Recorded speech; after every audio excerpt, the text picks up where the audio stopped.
Ladies and gentlemen, our referee has called a stop to this contest, declaring the winner by knockout and new MMA show!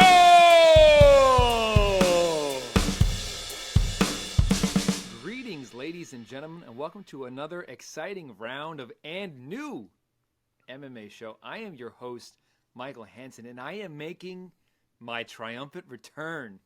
Don't call it a comeback, baby.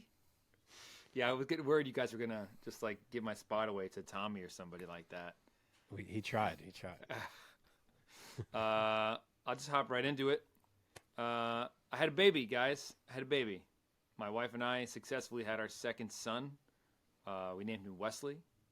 You may refer to him as Wesley or Wes, if you wish.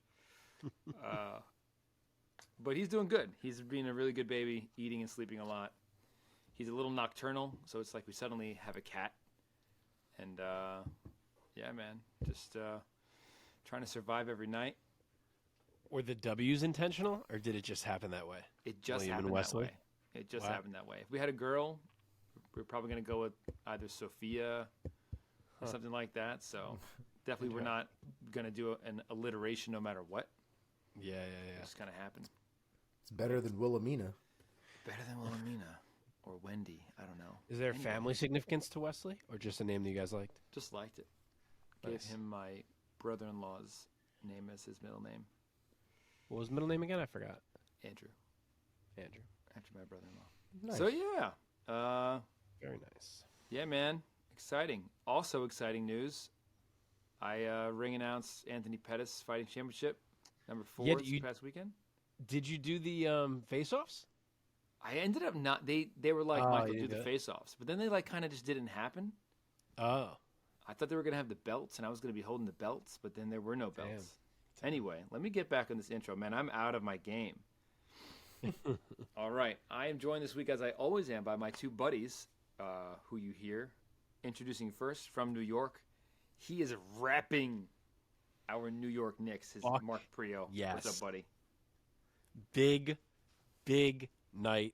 Feels fucking awesome. The Knicks just advanced right before we started this recording. We are actually going to the second round of the playoffs for the first time in about a decade, and it feels awesome. And I know we're not going to end up winning the whole thing or anything like that, but let me fucking live and enjoy however far this ride goes. It's true. It's true. And Mike as well. Yes, thank you. Not Omar, because Omar doesn't care. No, fuck Omar. Go sports, baby. Let's go. Introducing from Florida. He is originally a New Yorker like us, but not anymore. Omar Artola. What's up, man? Yes, that's right, baby. I am in the peak of humidity and heat down here in Florida. And a little bit of every other crazy shit you can think of down here. Everything's good, man. Kai, one of the guys from our gym, fought this past weekend. Unfortunately, he did not come home with the belt. It was a close-ass fight, though. I hope he gets a rematch, man. I don't know exactly how those things work over there, but I hope that one happens, because that was just a good fight in general, to be honest. I couldn't make it to that one because it's a little too early to be flying around the country for announcing gigs. Sure. With a 2-week-old, but maybe the next time they fight, you can make it down there. I'm probably going to do the next one. That's going to be in the first week of May. I think it'll be May 9th or 7th, something like that. I feel like Chase is fighting on that card. Oh yeah, sick. I think so, because I know there are a lot of them now, so he's got to fly. He's got to go. Yeah, dude. I'm pretty sure most of the guys at the gym right now are in fight camp getting ready for something. Not Warriors Cup. I think he's doing that, obviously. But I know there's a fight going on in Plant City in May, so everybody's getting it now. So I've missed 2 episodes of our show, and I've also missed 2 Warriors Cup events now. I'm getting worried they're gonna Wesley. give my spot away, bro. But, and he hasn't listened to either ep that he missed either. I have a fucking baby, and I don't listen anyway, so it's okay. Yeah, if he did, he'd know that the world already knows about the infamous Wesley. That's right. We Simba'd his ass on this show. Oh, that's good. Oh yeah, we have to shout you guys out to the, as much shit as we give you. That's kind of an amazing thing, Well, I mean, in terms of ring announcing gigs, I really lucked out that APFC was in Indiana, which is like driving distance from me here in Michigan. Nice. But it was cool, dude. I got to fucking announce the inaugural first 2 championship belts that Anthony Pettis has ever done with his promotion so far. Like, what a fucking cool thing. Like, how surreal. That's history. It is surreal to me. Bro, I was thinking about this. However many years ago, when Anthony Pettis armbarred Benson Henderson to become the UFC lightweight champ, if you said to me back then that one day Pettis is going to have his own promotion and then I'm going to be his ring announcer, it's crazy, man. This is fucking crazy. Totally. You know, you're now a trivia question, right? Because now if somebody goes, who was the ring announcer during the first inaugural championship for Anthony Pettis Fighting Championship? Yeah, man. The answer is undoubtedly, irrevocably, forever will be Michael Hansen. Yeah, man. That's dope as fuck. It's no crazy. one cares about who set up the cage that day, but they care about the ring announcer. Yeah. Are you going to be walking out with Sergio when he fights Pitbull for the belt? I wish, Let's go. man. I wish. Let's go. I'll be rooting for him because now I'm fucking Team Pettis for life. Yeah, for sure. Okay, let's get into this show, guys. We're going to start off as we always do with our first segment on the marquee. We're going to talk about fights from this past weekend's UFC Fight Night, Pavlovich versus Blaydes. We're going to throw a bunch of fights into our lightning round. We're going to find out who rose and fell in Mark's rankings system that we call the Priaulx Rankings. Then we're going to look at fights from this past weekend, Bellator action. Bellator put on a doubleheader this weekend, Bellator 294 and 295. We're going to dive inside the MMA sphere with Omar, find out what's going on in the world of MMA outside of the cage. And then we are going to look ahead to this coming weekend's UFC action as well as some bare knuckle action because it's basically MMA because it's featuring all like former UFC fighters. So we're going to take a look at that. All right. Before we get into any of that, let us first thank our audience for joining us. Guys, thank you so much. We appreciate each and every one of you. If you're watching this on YouTube right now, and if you haven't done so yet, if you've liked what you've watched, please consider subscribing to our channel. Hit the like button. That helps us out so much. Our favorite thing to do, though, is to engage with y'all down in the comments. If you like any of our takes, let us know. If you disagree, we want to hear your take down below in the comments. Please keep it classy. Thank you so much. If you want audio only, we got you there. You can find us wherever you get your podcasts. And, of course, find us and follow us on social media at @andnew_MMA show. Okay, let's do this. This week, the name on the marquee has got to be Sergei Pavlovich, who this past weekend at the UFC Apex in Las Vegas, Nevada, at UFC Fight Night Pavlovich versus Blaydes, defeated Curtis Razor Blaydes by TKO at 3:08 of the very first round. Mark, start us off here. What was your reaction to Pavlovich notching yet another knockout victory on his record? He does it again, man. Another win, another knockout, another first-round knockout. I mean, the dude's a fucking animal. He really is. Curtis Blaydes choosing not to wrestle against that animal is the most Curtis Blaydes thing there ever was. I mean, he just does this shit. And he was doing okay, in the striking, which I'm sure is what he puts in his head of being like, I can hang here.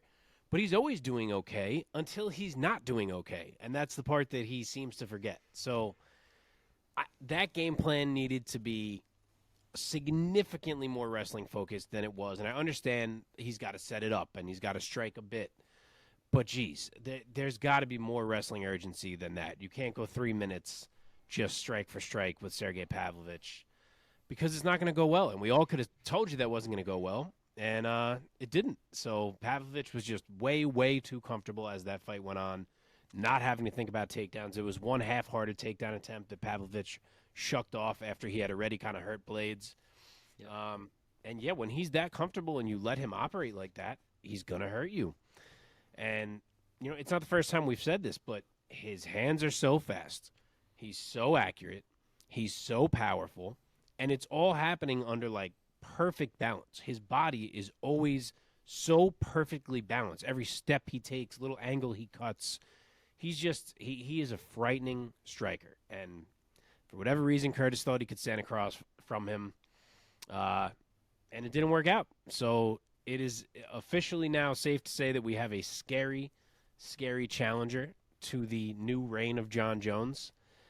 If Jones does get past Stipe, you've got to think now that this behemoth of a man is going to be waiting for him, and that the billing for that fight is going to end up being huge. 6 straight first-round knockouts for Pavlovich, as I just said. So we will see if that's the point we get to. But, I mean, Sergei has ascended about as high as you can ascend at this point. Omar, give us your assessment of Sergei Pavlovich as a heavyweight. Do you see anything special about his technique, or is it more just, am I overthinking it? It's just that the man just has hammers, and he's no, dude. It's pounds. Everybody at 265 has hammers. Curtis Blaydes has hammers. Curtis Blaydes will put out, a regular dude looking at him wrong.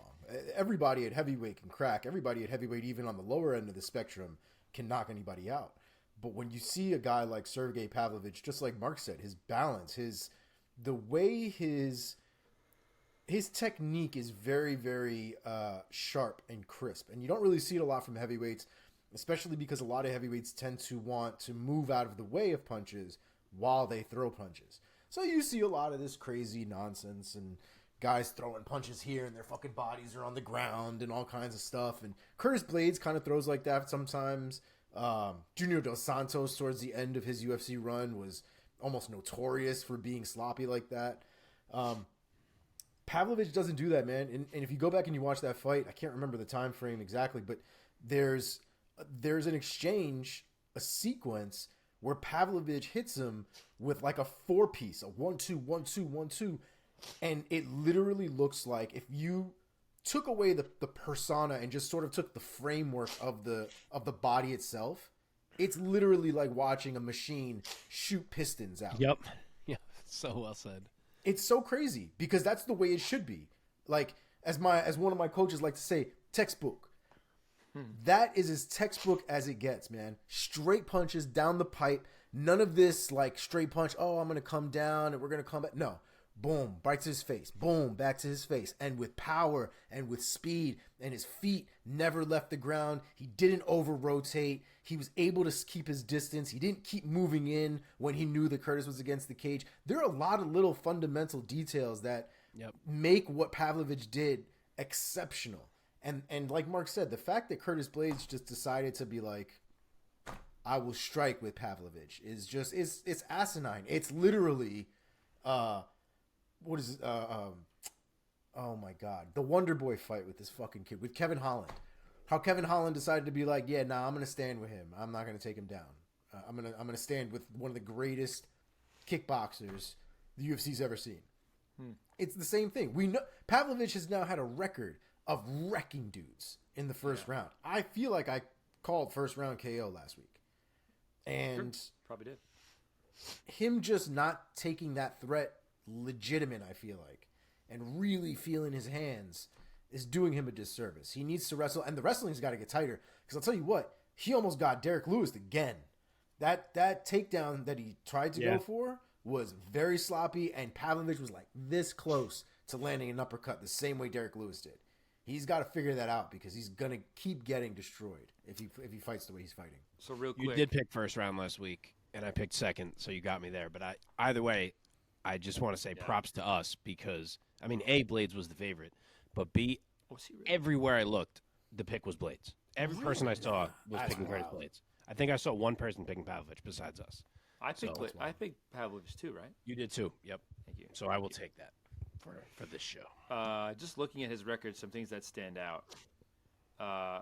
First of all, his very first fight in the UFC was a loss. He got TKO'd by Overeem. Yep. It was a short notice fight, if I remember right. That is, of course, his only loss. Yeah. Also, just looking at it, some stupid percentage of his fights end in the first round. If it's 8, he has 19 fights. Only 1, 2, 3 of them have gone outside the first round. So do that calculation. Mark, you're fast at that probably. Fuck, I didn't listen. Say that again. 19 total fights. Mm-hmm. Only 3 of them have gone past the first round. So what is that percentage of first round finishes? Like 85? Close, 84. That's pretty good. Wow. Thank you. Damn, Mark. You should work with numbers.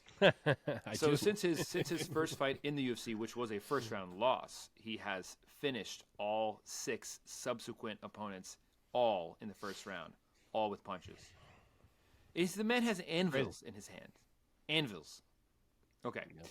Let's talk about where I guess Pavlovich is kind of the obvious scenario that he's going to wait for the winner of Jones and Stipe, yes? Yeah, I think really the only question at this point is if that fight is happening. Because if for any reason it doesn't, it could even be Pavlovich now. Yeah, that's really where we're at, because the Jones and the Stipe, they're playing games. Like, there's no real promo leading up to this fight. I know it's a ways away, but a fight like that, they'll throw little things in there here and there. We haven't gotten anything. Stipe went like dark for a week and a half, then Jones went dark for a week and a half, and it's been odd. So if one of them does drop out, Pavlovich is literally going to walk right into a title shot. Wow. I'll tell you what, if John Jones, having the light heavyweight resume that he already has, obviously, moves up to heavyweight, and he beats Gon, then beats Stipe, then beats Pavlovich, and then maybe by that point would have Aspinall, who's kind of like the other guy that we haven't really seen anyone beat yet, and beats him, like the GOAT argument would not even, you shouldn't even talk about it anymore. It would become silly. Yeah, I think it's crazy he signed another 8-fight deal. We're going off the rails a little bit, but an 8-fight deal for John Jones. I didn't even see that. Well, that's how he came back. I'm saying I didn't see it was 8 fights. That's crazy. It seems crazy, right? Like, it seems like a long time at heavyweight that I didn't expect. I figured he'd do 3 fights, maybe 4, and then just, be like, I'm the GOAT, bitches. And I mean, he might still. It's not like he's tied to having to do them all. Seems wild, though, to stay stuck in that contract like that, especially somebody like John Jones. Yeah. Yeah. Let's now talk about... He's got a chance for a mythical run. Let's talk about the guy who I have said for quite some time that I think would have been a great matchup for John Jones, that being Curtis Blaydes. You can disagree with me if you want. I will. You will, really? Interesting. Oh, It'd be interesting. I wish we could have had this conversation, but I sadly think that we never will see this fight, because this is just a Curtis Blaydes cycle, is that he wins a few and then he loses and he just can't quite get to the summit of the mountain that is a title shot. So, Mark, give me a name who you think should be next for Curtis Blaydes at heavyweight. To me, it's Aspinall, just because it already happened and we didn't get a result. I mean, Blaydes versus Gon, of course, is also a great fight that you feel like we do need to see at some point in time here.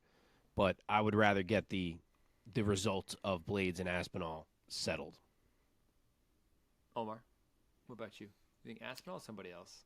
So with Blaydes having gotten royally fucked up, I don't see him making a quick turnaround. And I'm pretty sure... Oh, no, I meant assuming... They're talking Aspinall against Tibura. I meant assuming Aspinall wins that fight. Oh, okay. I was going to say, because I know Aspinall was trying to get back in there pretty quickly now at this point and doing the June thing. But yes, I would definitely be down. I mean, at that point, it'd have to be the winner, right, of Aspinall tied to Ivasa, but I guess there's an assumption there that Tibura, sorry. That Aspinall will walk away with it, which is fair. Yeah, I shouldn't assume that. Who knows? Yeah, man. I feel just that guy. For Blaydes, man. Also, because I feel like there have been heavyweights in the past. I might be totally talking out of my ass. I feel like there have been heavyweights who have gotten title shots off of 3 or 4 fight win streaks, and he has had like 3 4-fight win streaks in the UFC. Blaydes. Oh. He goes on like a mini streak, and then he gets a loss, and then a mini streak, and then he gets a loss. But this is my thing. It's like, this is why I don't understand the John Jones conversation, because even if you talk about stylistic, first from a resume perspective, I don't see how anybody thinks that John Jones loses that fight. From a stylistic perspective, do people really think Blaydes is better at wrestling, technical wrestling, than John Jones? Because I don't. Look at the one. You would never in your motherfucking life see John Jones shoot a takedown the way that Curtis Blaydes has now done in 2 separate fights. Never. He is absolutely a great wrestler once he has a hold of you. His entries have never been thrilling. And he has good power, though. Like, we've seen him double leg people. We've seen him literally launch dudes in the air on their sides. I'm not saying he's not a strong dude. He's massive. That is a massive human being. But John Jones is also now a massive human being. And we're talking about technique at this point. I would bet my house on John Jones wrecking that kid. 100%. Sure. What's interesting... Sorry, Mike, go ahead. I'm not saying I would pick Curtis Blaydes, but for me, it's simply a combination of his attributes and his skill set that I think would be a very interesting and intriguing matchup against Jones. I think it would be the first time you see Curtis Blaydes on his back for round after round. Could be.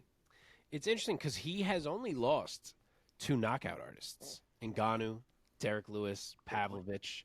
It's only these guys with the one-hitter quitter that he loses to, and John Jones ain't that. So that's kind of an interesting angle. But no one has ever wrestled like John Jones. I mean, John Jones I'm picking John Jones in that match. Crazy. Don't get me wrong. But, hey, I mean, he's not dead yet. If he could beat Aspinall, he could be in a Gon fight or a Stipe fight if Stipe lost to Bones. Like, he could be right there again very soon. Yeah. I think it's going to be one of these well-rounded guys that ends up really giving John a run for his money. These sort of specialist guys, John Jones makes these specialist guys look like they need to go back to school. But well-rounded guys who can kind of do a little bit of everything and kind of make Jones uncomfortable in a little bit of situations here. I think it's going to be guys like Aspinall. I think it's going to be guys like Pavlovich, even though I think Pavlovich eventually gets torn up in a grinder. It's going to be guys like Almeida who make their way to the top. Like that's an interesting one. Yeah, dude. Wow. That to me, that's the worst fight in the division for John Jones. Almeida's scary. I don't know that if his striking is enough to hang if he can't take Bones down. Aspinall intrigues me more just because he's so dangerous everywhere. True. But I don't know. I like Almeida's sheer athleticism and youth. Yeah, against Jones. I do too. And size. Even though his face is 50. I'm going to say this. I'll say I would have been, and this might be hot take territory. I would have been more intrigued to see Curtis Blaydes against John Jones than Stipe Miocic. Whoa. The significance of Bones and Stipe sells me. I understand that. Yeah. Again, I'm just thinking of skill sets and sheer attributes. I think Jones is going to make Stipe look like a light heavyweight. Really? I think Jones is going to tower over Stipe. It's very possible. Dude, you know the other thing about Pavlovich? Same reach as John Jones. First time ever John Jones would not have a reach advantage. I think they're off by like a half an inch or like an inch or something. Oh, I thought I looked and it was 84 each. I think Jones is 84 and a half. Unless it was 84 and a half. Oh, Jones is 84 and a half. All right, but practically. No, it's the same thing. I guess John technically still would have a reach advantage. But it is still crazy that he won't have the massive reach advantage that he's always had. Yeah, you never see that. He still keeps the record, though, for the longest reach. Yes. Yeah, right. Should we move on? Let's move on. Yeah, we went off. Yeah, we went off. Let's do it. Okay, here we go. We're back. Okay, in the co-main event of this UFC Fight Night, in the middleweight division, Bruno Silva defeats Brad Tavares by TKO via knee and punch at 3:35 of round number 1. Omar, start us off this time. Give us your take of Bruno Silva getting it done by knockout. I gotta say, I don't usually pat myself on the back, but this was one of those. When I was watching it, I was like, oh, Brad Tavares, it's not doing bad, doing pretty good. Oh, and there it is. He was doing good until he wasn't doing good, and I feel like I said those exact words last week. It's the story of Brad Tavares for me, man. He looks good. He looks good. He'll look comfortable. He'll be moving. He'll be throwing shots. He'll look great. And then for whatever reason, he gets cracked, and it just never comes back. Sad story. Bruno Silva, I think, really needed that win. It was a great performance from Bruno Silva, but it was just it's kind of what I expected from Brad Tavares, sadly. Okay, Mark. Yeah, this is why MMA is so fucking tough to pick, because as you guys know, I was a Bruno Silva guy on the come up, and if not for that Mearshart fight, I would have taken him to beat Brad here. But then he fights Gerald Mearshart, and he looks like an absolute bag of trash. So I had to hop off of that train just because it was so concerning how bad he looked. And he fucking goes and knocks out Brad Tavares. So that's MMA for you. But, Yep. I mean, Omar said it. Brad looked really sharp for most of that fight, like first 3 minutes, whatever it was. And he always does, like as you said as well. He always looks sharp in there. But as it was going on, Silva was landing the occasional range strike. And it felt like Brad was kind of just backing up and sometimes underestimating that he wasn't out of the space and he would get caught. Granted, he was still winning at those times, but then he ends up charging and he gets hit with that check right hook that friggin' rattled his jaw. And that's when Silva turned it up. And then when that blitz was happening, Tavares kept getting stuck with the fence behind him, and he couldn't back up. And it was that same, he was never side to side in that fight to evade. It was always straight back. And then when he lost that space, it was the same thing. He kept thinking he was out of range, and he would get caught on the end of punches, and it was just too many, and he couldn't freaking get Silva off him. So he goes down, clean right. I didn't love the stoppage. Like, yes, he got dropped, and then he ate another one on the ground, but his head was still up. He had just spun his body to try to swing his legs around. Like, I don't like a stoppage when a guy is that aware and that much moving. I would have loved to see him get a few more seconds at least, and maybe one more lands, and that's it. But it was a lot of awareness for me. But either way, big win for Bruno Silva. Looked like himself again, as opposed to the dude that fought Mearshart, and maybe that was just going to be a bump in the road here. Yeah, man. Every time something like this happens, and we're all texting each other on our thread and stuff like that, and we end up talking about it here, all I hear is just the dude from Mortal Kombat, Shang Tsung, just going, "Finish him." And I see Mark's face whenever things like that are happening. Like, the dude is done, he's knocked out, and then I just see Mark walking in the ring or walking in the octagon. "Hey, finish him." Dude, his head was up. He grabbed Silva's leg and spun his body out of the way, and the ref stopped the fight. Like, come on. I will stand by that too. Okay. Hey, he's still spinning. Fucking finish him. Omar, give me a name for Bruno Silva of where he should go next at middleweight. Let me pull up the old rankings here that I have to use because Mark still is hoarding his. One day there will be a website. One day. That dude even day. update his rankings anymore? I don't know. It's like, man. it's spotty, man. Sometimes he does and sometimes he doesn't, but it just... Yeah, you know what? They're not dude, updated. Dude must have a kid too. Maybe. You know? Yeah, he stinks. They're not updated. They stink. Yeah, they do stink. So why don't you tell me first, Mark, where the hell is this kid? Bruno? That's right. So he'll be mentioned later in the Priaulx rankings because he made a nice jump, but he's number 21 in my rankings at the moment. All right. Well, you know what? If we're going to have Bruno Silva on a win, maybe we have him with the winner of Caio Borralho and Michelle Oleksiejczuk, which is going on this weekend. I think that would be good. Thought about that one. I went a different route. It feels a little wrong considering Bruno Silva lost to Gerald Mearshart and Joe Pyfer just beat Gerald Mearshart. But I want to say Silva and Pyfer, simply because Pyfer has kind of moved up the ranks real quickly here in only 2 fights. And Silva, as good as he's looked, he had this fucking weird-ass fight with Mearshart that makes you, like, question what his deal is. So I just feel like they're an interesting test for each other where the dude who gets through that one, you can be like, all right, maybe he's pretty legit. Yeah. Okay. And it will be violence. Yes. You want to talk about Brad Tavares? Yeah, I'll keep it simple. Gerald Yeah. Mearshart. They're both coming off losses. I feel like they're in similar spots. Vets, put them in there. Okay, let's move on. You want to move on? Let's move on. I'm okay with that. Okay, in the lightweight division, Bobby Green versus Jared Gordon ends in a no contest due to an accidental clash of heads. I would call it more of an accidental battering ram of a skull against a skull. at 4:35 of round number 1. Mark, recap the end of this fight for our listeners who might not have seen it. Yeah, this sucked, of course. It was a good fight while it lasted. I actually thought Jared Gordon was kind of fighting interestingly, making it competitive. I didn't see anything that made me doubt Bobby Green would win that fight ultimately. But yeah, then shit happens. Clear clash of heads. Bobby stepped in trying to throw kind of a lead left elbow.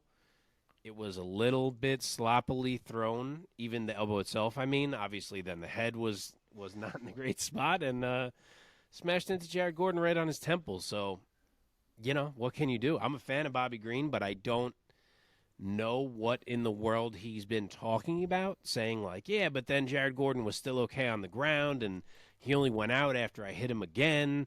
So, like, it should have counted. And what if he triangled me? Then they would have counted it then. Like, bro, the only reason he's on the ground is because you fucking headbutted the shit out of him. Like, yes. I get it that it was an accident, but we can't just give you the win.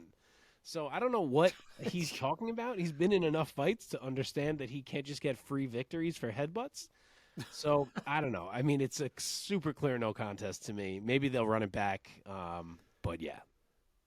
Omar, what was your thoughts of how this fight played out? We were talking briefly before we went live here that to me it did not look good. It looked like he torpedoed his skull into Jared Gordon's skull. What were your thoughts? So first, I want to say that I don't think it was intentional, and the reason I bring it up is because Bryce Mitchell. It was intentional, but it just didn't look good, man. Bryce Mitchell made the allegation that it was an intentional strike, that he really? Intended to headbutt him. Yeah, I don't know why. I don't know. Bryce Mitchell went on a Twitter thing about it, but I don't think it was intentional. I do think Bobby Green has always fought very unorthodox, to say the least. Yeah. Sloppily, to say the worst. He's effective though, man. He's good at what he does when he gets things done, and a lot of his unorthodox things you wouldn't teach anybody, but it works for Bobby Green. When it happened, I could see the elbow. You can see the elbow. There was no doubt in my mind that was the strike that he was going for. But again, if we were trying to teach you how to throw a lead elbow, I would not teach you that way, right? Like, no one would teach it to you that way. It was the sloppiest shit you could do. And on top of the sloppy technique from Bobby Green, you also had Jared Gordon reading who knows what and ducked inside instead of outside. And basically their heads just went like this. So a lot of wrong reading, a lot of sloppy technique leads to accidents. This shit happens in the gym and it happens in real fights. It was unfortunate, man. It was unfortunate. And, you know, I don't understand. I understand the annoyance from Bobby Green, I guess, but I don't understand his take. His take is odd. They definitely should run it back, though, and just figure that out and let Bobby Green get some more money. Yeah, it was weird that he just followed Jared Gordon to the ground as though it was a legitimate strike, and now he's trying to finish him on the ground with strikes, and then he kind of did. I think he thought it was a legitimate strike. You think so? He said he said that he felt it on his head, but his argument is I've been headbutting before. He had a whole tirade on Ariel's show. Like, he said he's been hit in the head before. Motherfuckers need to man up and suck it up and all this other kind of stuff. And things happen and it's a fight. I don't know what y'all want. And stuff about people being pussified now. And oh, jeez. I'm telling you, it's not a take that I subscribe to personally. I think it's a kind of a crazy take. It was a headbutt. As soon as it happened, and my parents are here visiting from New York, and of course, you know, spending time with my parents on a Saturday night means they're watching UFC. So we're watching these fights, and, you know, it's a great fight, just like we were talking about. And as soon as it happened, I was like, oh, it's a no contest. And my dad's like, what's a no contest? And so we went into a whole thing about it. But I knew it right away. You could tell right away. And the fact that he's even thinking that there was any other result other than a no contest. And first of all, the whoever was managing that situation there did a horrible job, because the announcer started letting going Joe off. Martinez in the right. Yeah. Joe Martinez is in there. He's like, yeah, I'm about to do my job. And he starts going off and he's like, wait, I don't have a result at all. And so then he goes back out, and it was one of those really messy, sloppy situations all across the board. You could hear him live go, yeah, they stopped me. Right after he started announcing it. I didn't even hear that part. And then Felder's getting shit because Felder's yelling about how it's so bad luck because it looked like the ref was letting it be, a win for Bobby Green, and how it should have been a no contest. And Bobby Green's like all over Felder being like, oh, you're pulling for your boy because him and Jared Gordon are boys. But it's like, bro, he was right. Like, he was 100% right. Well, so was Dan Hardy, and Dan Hardy caught some shit. What do you mean? Who was the one Dan that Hardy. started? It was Dan Hardy. Yeah. Dan Hardy started going off on one of the Herb. referees for something. Yeah. Oh, I remember that fight. And it didn't go well for Dan Hardy. So When Herb was like, no, you have to kill him.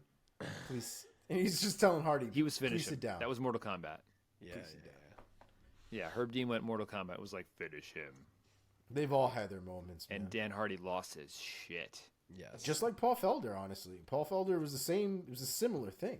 Oh, come on. Okay, let's move on. Do you guys? Should they just run it back? Or are we gonna match They got to them up? run it. They got to run it back. They should run it back. Yeah. Poor Jared Gordon, man. 2 fights in a row that have ended pretty controversially. Yes. True. Okay, let's throw the rest of these fights into our lightning round. But this week's going to be a little different. It's going to be an Omar lightning round. Omar, give us a lightning-ish recap of the rest of this UFC Fight Night card. All right. First fight is Ismael Lucindo versus Brogan Walker. Decision, unanimous. I'll tell you this: Lucindo is a bad girl, man. Her hands are absolutely ridiculously fast. I think the thing that really surprised me out of that fight was her takedowns. Brogan Walker was getting lit up left and right, but Brogan Walker, I think like we talked about last week, I had a first round KO for Lucindo. Brogan Walker is tough though, and she stuck it out for 3 rounds, and you could see each round was getting progressively worse. And by the time we got to the 3rd round, Brogan Walker was looking at the clock, looking to see how much longer she had to endure this shit. Lucindo is a problem, man. Her hand speed is crazy. Her takedowns are apparently pretty solid, and she's got some good fight IQ. So I'm still on the train. I loved it. Nice, man. Next on the list, Jeremiah Wells with a split decision over Matthew Semmelsberger. I'm really weirded out by this fight. So, Mark, you didn't watch this fight, right? No, I didn't see any UFC fights besides the 3 that we did, unfortunately, which is why you're running with this. Yeah, I didn't know if you saw little clips or anything like that. Oh, I saw some highlights, yeah. Oh, okay. So Jeremiah Wells got sparked for the beginning of almost every round, but definitely for the first 2. And by basically the 4.5, or by like the 3.5 minute mark, Wells was able to kind of take Semmelsberger down and kind of work on nullifying Semmelsberger's game, and he would get back up, and Wells would go back for a takedown. But Semmelsberger had done so much damage at the beginning of that first round. He did damage at the beginning of the second round, and 2 judges scored it 30-27 for Semmelsberger, and only one judge scored it for Semmelsberger. Mm-hmm. So it was a very, very. I mean, I can see when I was watching the fight, I could see things were going to get messy. But even after it was announced, I can't tell you that Wells won 3 rounds out of that fight. That seems crazy to me. MMA decisions is strongly for Semmelsberger, like 70%. Wow. Yeah. The first 2 rounds were, yeah, I thought pretty good for Semmelsberger, to be honest. Round 1 is over 80% Semmelsberger. Dude. Round 2 is 77%, and then round 3 is Wells.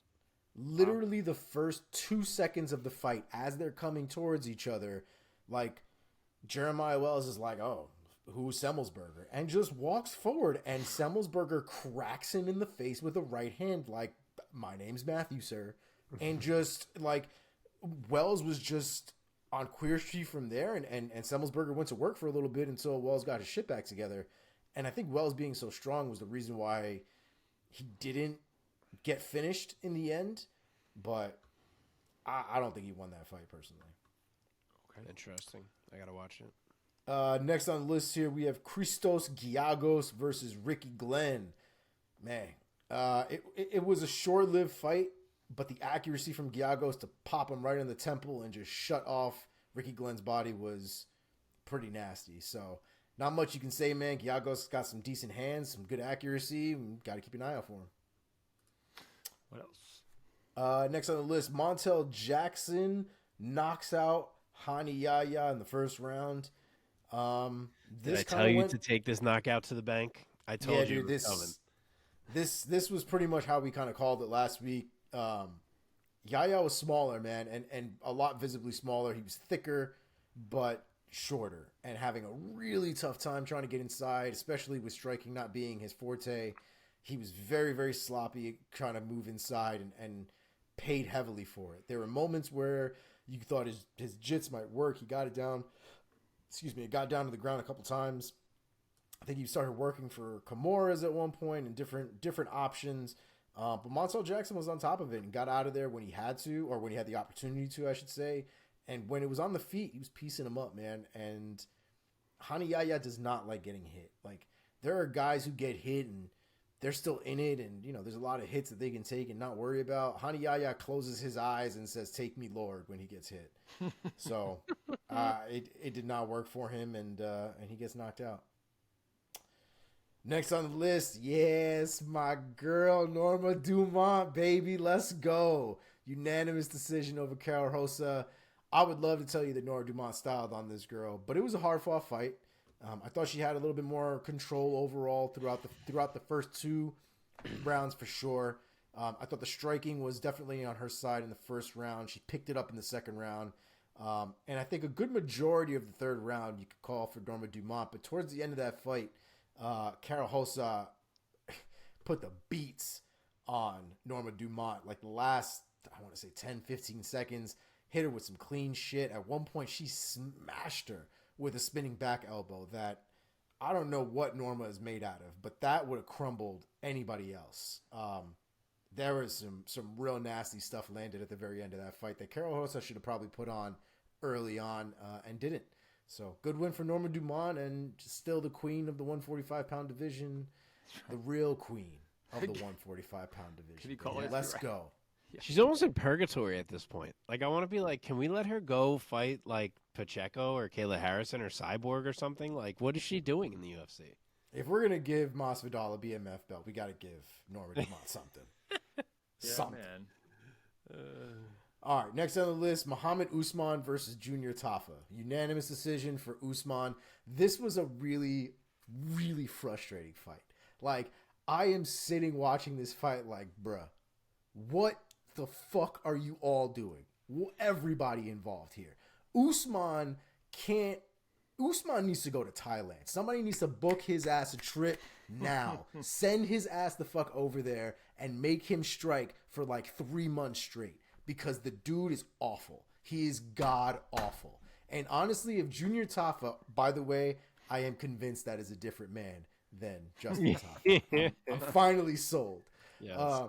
But if Junior Tafa was tighter with his strikes, that was a murder. That whole fight would have been Usman all over the floor getting destroyed. There was one sequence at the beginning of the first round where Tafa was against the cage, and when I say came razor close to landing a knee on Usman's face, I mean Usman, if he had hair, that shit would have blew right by. It was a lot. It was too sloppy from Tafa because he had him on ice skates for like a round and a half. And Usman didn't know what was going on. He was trying to go for takedowns, eventually got some. And that was really the story of the fight. Junior Tafa piecing him up on the feet, Usman finding a takedown and nullifying the fight for a majority of it, allowing him to come away with a ridiculous unanimous decision, I guess. But I get it. It is a valid win based on the scorecards and all this other stuff. But he did not win that fight, like, as a fight. Junior Tafa fucked him up a lot. It was a really frustrating fight to watch all the way around. But I have a feeling that's going to be the story of Muhammad Usman. I don't see it, man. I do not see it. He's going to get hurt somewhere. But that's for another day, I guess. William Gomis versus Francis Marshall. This one, This one was another one, man, that was like difficult just because I wanted Francis Marshall to win. I had Francis Marshall only winning the third round. Gomis was just a little bit more aggressive, a little bit ahead of the curve. Basically like a step ahead of Fire Marshall, which made me a little sad. But I had Gomis winning the first 2 rounds and then Fire Marshall winning the third round. And I guess the judges had Fire Marshall winning rounds 2 and 3. One judge had him winning 2 and 3. Nah. Fire Marshall lost 1 and 2, dog. It was a good fight, a competitive fight, but Gomis was clearly for me winning those first 2 rounds. I can't tell you how much I hate that his name is Fire Marshall. I thought it was fucking brilliant, especially considering he's a firefighter. It makes me uncomfortable. It makes me feel like he's a kid playing dress up or something. I mean, he looks like a child. I don't know why. He's very, very tiny, this man. All right, next on the list, Baturgel Dana versus Brady Highstand. Dog. This shit was a dog fight, okay? I don't know if I saw this going this way, personally. But Brady Highstand got some fucking nuts. This man stuck out and ate a lot of shit in this fight. He definitely set himself up for success in the beginning, kind of showing Dana, I'm here to fight. Hit him with a good head kick that Dana was like, oh, did the fight start? Okay. All right, here we go then. And it kept going on. You know, it was a back and forth battle. You could honestly throw a lot of those rounds in the air. Or at least the second round, you could throw that one in the air for sure. And then we get to the third round, and Highstand gets him in a position. I think he cracks him. I had to write it down. This fucking round, this thing was crazy. Yeah, so he hits him with a right hand, takes him down, and then eventually Highstand moves to He-Stand. He-Stand? I've been saying Highstand. He-Stand, yeah. He-Stand. So He-Stand ends up going to a dominant position on the ground and just starts battering him. One after another, and Dana is just eating them. Not defending, not doing anything, eating them. And eventually the ref calls it. And it's like, for me personally, dude, I could definitely have seen those scorecards going to Dana, and like before that point. It was definitely one of those fights you did not want to go to the scorecards, honestly, for either guy. So good on He-Stand for finishing that fight and closing it out.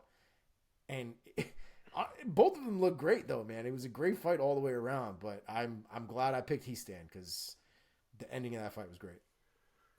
Nice. That's it, baby. Lightning. Done.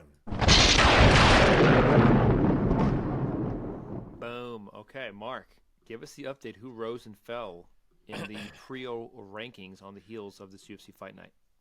I shall. I'm sorry that I didn't watch these fights and have no opinions. I feel like a bitch. Not a bitch, a chooch, we'll go with. But yeah, did update the rankings. They could be slightly amended when I actually watch these fights, which I plan to do. But we have 4 risers to speak of this week, no fallers. Working down the card, the first one is Bruno Silva, kind of rising back to a point that he had already reached and then tumbled from. But he goes from my number 32 to number 21 middleweight. So a nice little jump back into the mix for Bruno Silva. Jeremiah Wells gets his first significant win, I would say. He was at number 41 in my welterweight ranks. He is now all the way up at number 24. So a nice move for Jeremiah Wells. The big move of the week, Christos Giagos. He was at number 52 in my lightweight rankings. He's kind of been a journeyman. He beats Ricky Glenn. I'm trying to look what to do with him, and I realized that like every loss Christos Giagos has is to a really legit dude. And it was really just that he hadn't had a win over someone significant, so he kind of had been chilling low in these rankings. And he gets it now. He beats Ricky Glenn, who just had a draw with Grant Dawson. So Christos Giagos goes from number 52 to number 24 in my lightweight rankings. Holy shit. A very large jump for my man Christos Giagos. We'll see how real it is as he fights. As I said, he kind of has beaten low tier, lost to top tier. Now he'll maybe get some people more in this mix, and we'll see how he shakes out. But a big move for him. And then the man you just spoke about, Brady He-Stand, goes from number 57 up to number 45 as he continues to make his moves up the bantamweight rankings. And that is it for the Priaulx rankings this week. Nice. Love it. Okay, let me adjust my camera. Because I'm draining. I'm dragging. Okay, Bellator. Bellator 295 from this past weekend. Let's see. Let's talk about the main card fights from Bellator 295. And the main event, Patchy Mix defeated Raufeon Stots by knockout via vicious knee right up the middle at 1 minute and 20 seconds of the very first round. Mark, take it away. Give us your take of Patchy Mix getting it done, defeating Raufeon Stots in the Grand Prix. What a night and what a coronation for Patchy Mix. I mean, I guess not a coronation in that he's not the true champ, but he's the interim champ and the winner of this tournament, and it kind of feels like he's the champ, if I'm being honest. I got to tell you, my pick is my pick. Obviously, I was torn, and I went Stots in the end. I started watching these promos. First, I saw the promos on Friday when I was watching the first Bellator event, and then again on Saturday going into this, and I was like, I think I might have took the wrong fucking guy here. Patchy Mix just seemed so dialed in. Like, every interview he just came across as so ready and like he had already seen it happen in his mind. And by the time they walked out, I mean, I didn't think it was going to be like that, but I was like, fuck, I think Patchy Mix can do this. And it did not take long. We didn't even get to see them grapple, which is what I was looking so forward to. You know, could Stots scramble and resist the grappling and keep it standing and all that? We didn't even get to see it. Just the immediate knee pretty much, but huge statement for Patchy. Most thought that he needed to grapple to win this fight. And instead, all he did was throw strikes for a couple minutes, and he walked out of there with 2 belts and $1 million. So, super impressive. He was so calm. Even the knee was calm. Like, it wasn't a jumping knee or a flying knee. It was simply a pawed right jab that made Stots kind of dip down to his right, followed by a walk-off standing left knee strike that put Stots out immediately and completely. So, you know, this has been said before in MMA about plenty of guys, and sometimes history ends up making it sound foolish as time goes on, but I really do think we might have just seen a coronation on Saturday of one of the best bantamweights on the planet. I think we may be at a point of realizing that Patchy Mix is one of the most dangerous bantamweights on this earth. He has the one loss to Juan Archuleta. I think it was a bit more of a not ready, cardio wasn't there because he faded hard in that fight type of a deal, and it was a fight that he needed to be able to make himself take that next step, and he has taken it because he seems like the very real deal. Omar, what was your take? I mean, how good does that knee look? That knee to me, that whole performance to me really was very fundamental in kind of the best way. There wasn't really a lot of flash. It didn't go on for very long for there to be any flash. But that jab knee, that shit is like day 2. You know what I mean? Like, very simple, but very effective, especially when you have the timing right, especially when you have the length. And the knee, you know, if you look at that knee, it was timed well where Stots was coming in. That knee still went up. There was still length and height to that knee, and it was fully extended. I think both Mark and I don't know if we called submissions or not. Never in a million years would I have pictured Stots getting laid out in less than 2 minutes. It's crazy. Yeah,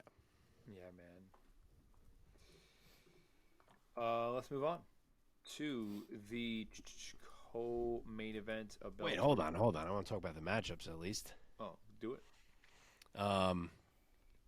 Yeah, so Patchy Mix is now finding himself waiting for the winner of this super fight that's going down between Sergio Pettis and Patricio Pitbull. And whoever it is, it's going to be fucking huge. And I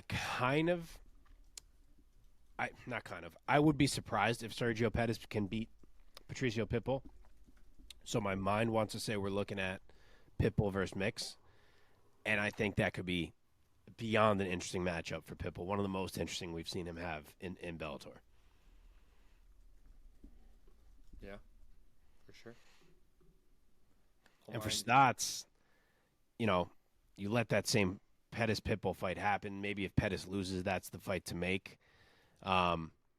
But you could also go back to Sabatello, who we're going to get to in a minute, because their fight was close as shit, and they continue to talk shit to each other, and you could book that one again super easy. God, I hope it's more entertaining than the first one, though. Yeah, for sure. Yeah, man. Looking at it here. Man, got that $1 million payday. Good for him, man. We'll move on now? Yeah. Okay.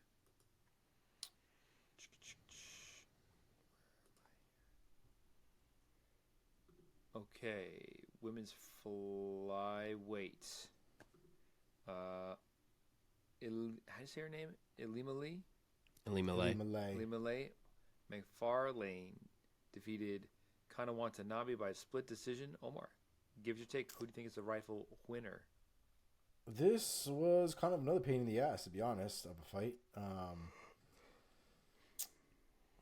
Kana Watanabe, I think, worked a little bit too much grappling, I think, in my opinion. It might have been maybe I don't know if it was a result of Macfarlane trying to engage in the grappling or trying not to exchange with Macfarlane, but I think there was just a little too much grappling, and I think it was to the detriment of Watanabe.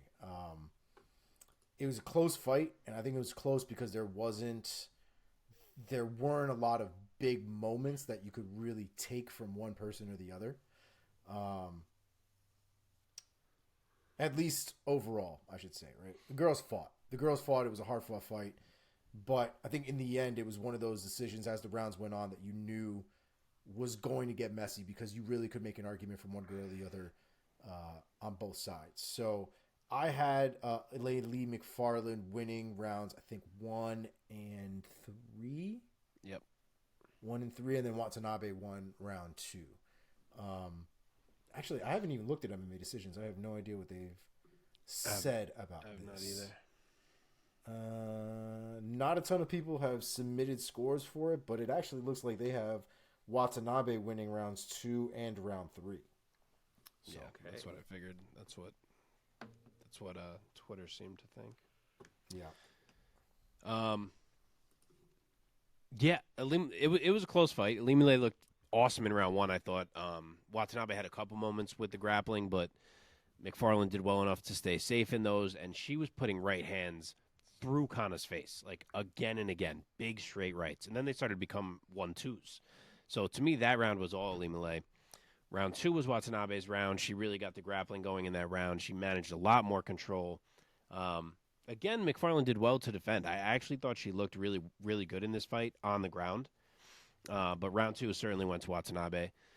And then round 3, I agree. I think it was Ilima-Lei, man. Twitter, I didn't see this fight live, and Twitter made me think I was about to watch some robbery. Like, there was so many tweets of, like, that was one of the worst decisions, in the year, blah, blah, blah.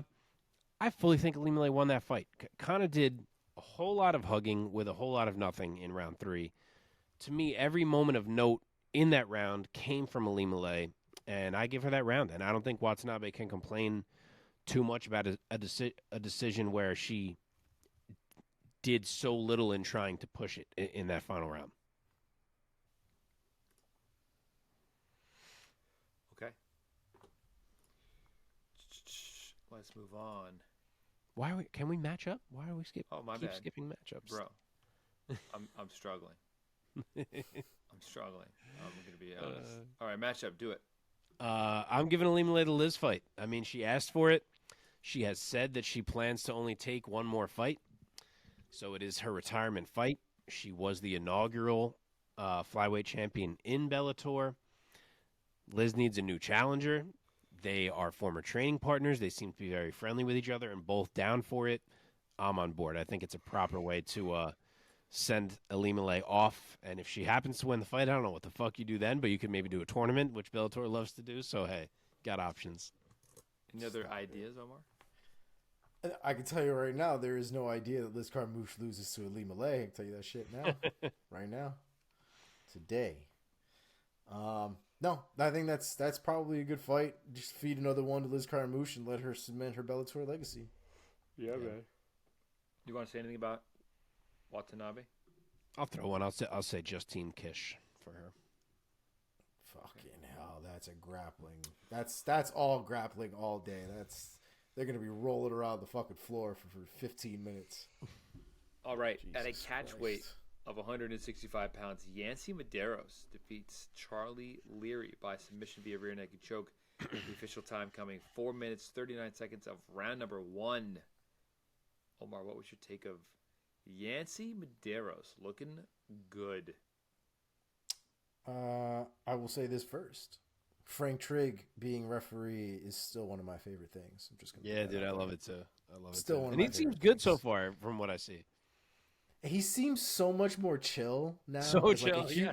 As like a human being. Like if you Yeah. go back and watch fights, like just Frank Trigg as a human while he was fighting in the UFC, the man is a psychopath. Like there Yeah. was something wrong with him back then. I always liked him on commentary, though. Who did he fucking commentate for? Strikeforce? I don't know. Or did he end up in Pride toward the end? I forget. But he was always like a normal man on commentary.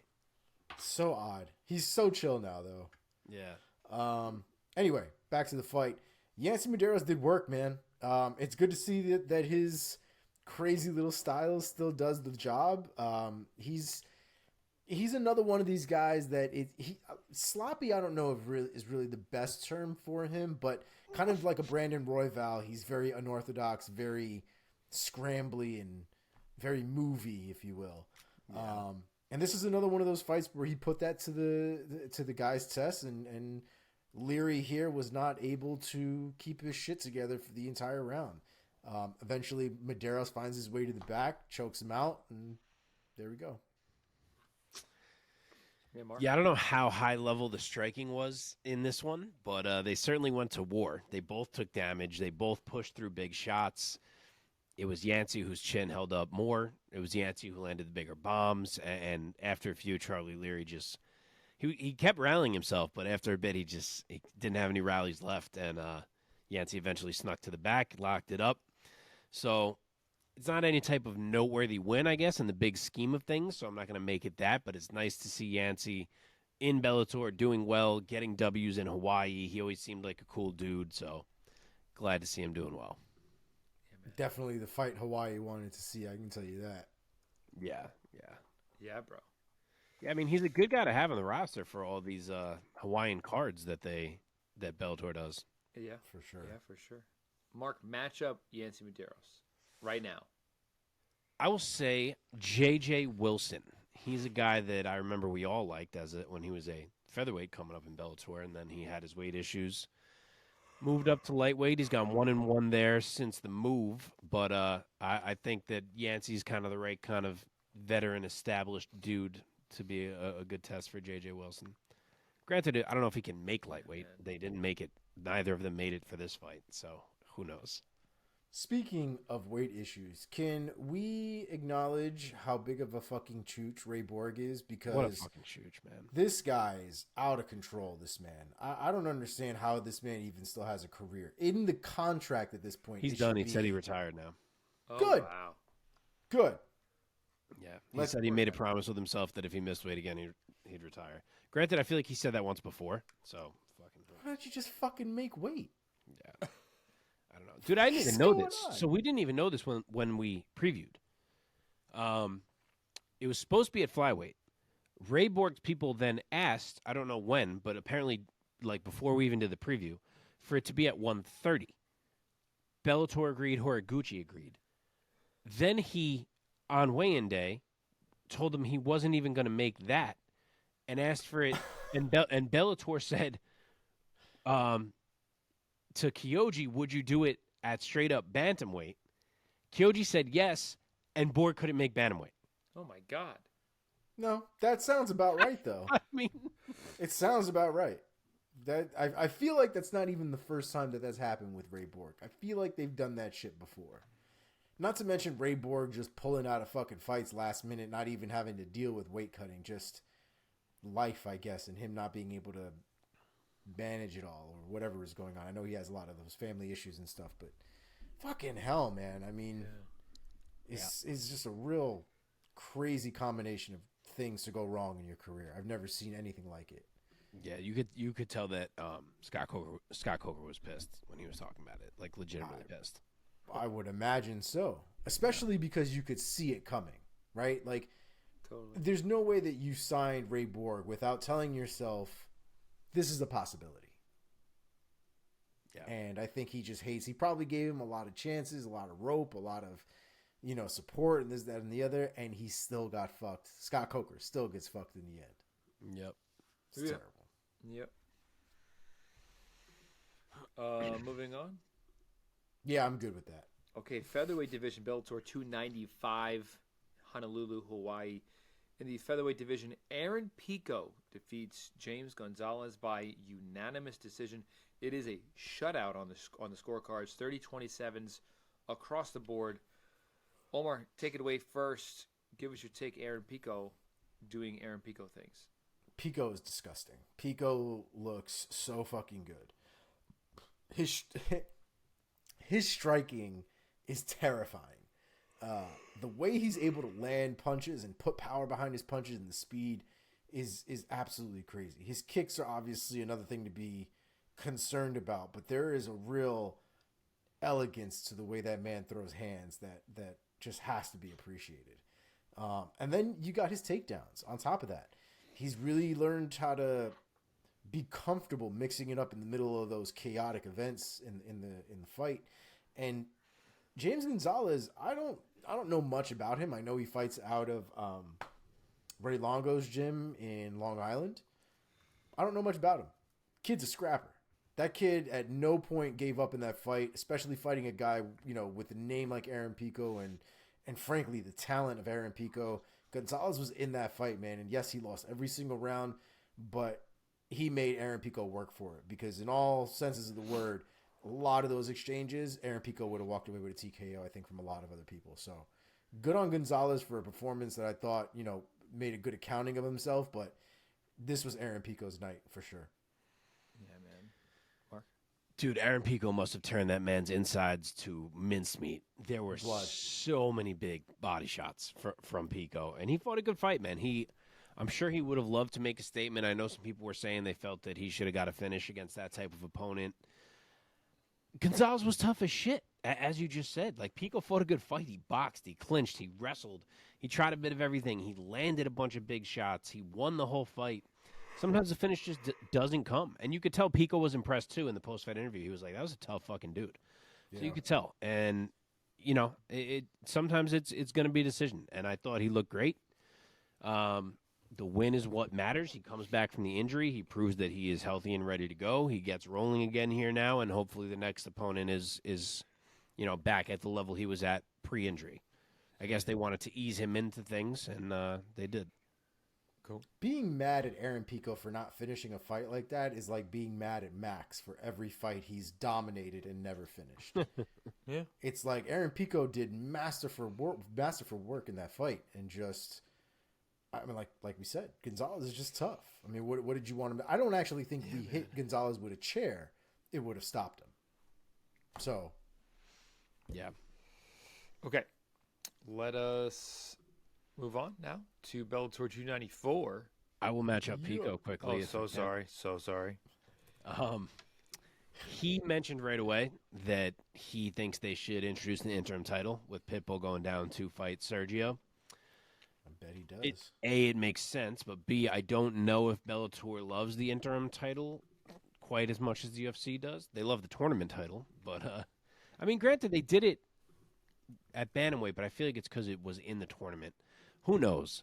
But either way, whether it's for an interim title or not, I think you go right back to the Jeremy Kennedy fight. I know Kennedy fought again. He beat Pedro Carvalho. He was thinking he would get a Pitbull title shot, but it doesn't seem like that's happening unless he's waiting like a minute right now. Yeah. So personally, I think you just take Pico and Kennedy and you run it back and see who wins without a shoulder popping out. That's what I thought. I thought that was the kid that the shoulder popped out. Any other thoughts, Omar? No. No, I usually refer or defer to Mark here when it comes to the Bellator rankings and matching. Yep. Totally. I'm running out of beverages. Have you guys had this?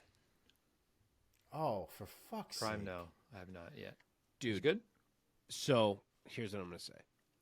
This is ice pop flavor. Like the fucking ice pop that looks like this. It looks like it. It looks exactly That's like what I just said. Dude, it is, so, it tastes so much like the ice pop, which makes me love it. Every Prime drink is the strongest fucking drink you ever tasted in your entire life. Like, I can't even believe people drink it. I literally put it down to like here, and then I mix it with water, and it tastes like the ice pop, and it's fucking delicious. But do not drink it straight, because it just tastes like you're pouring sugar into your face.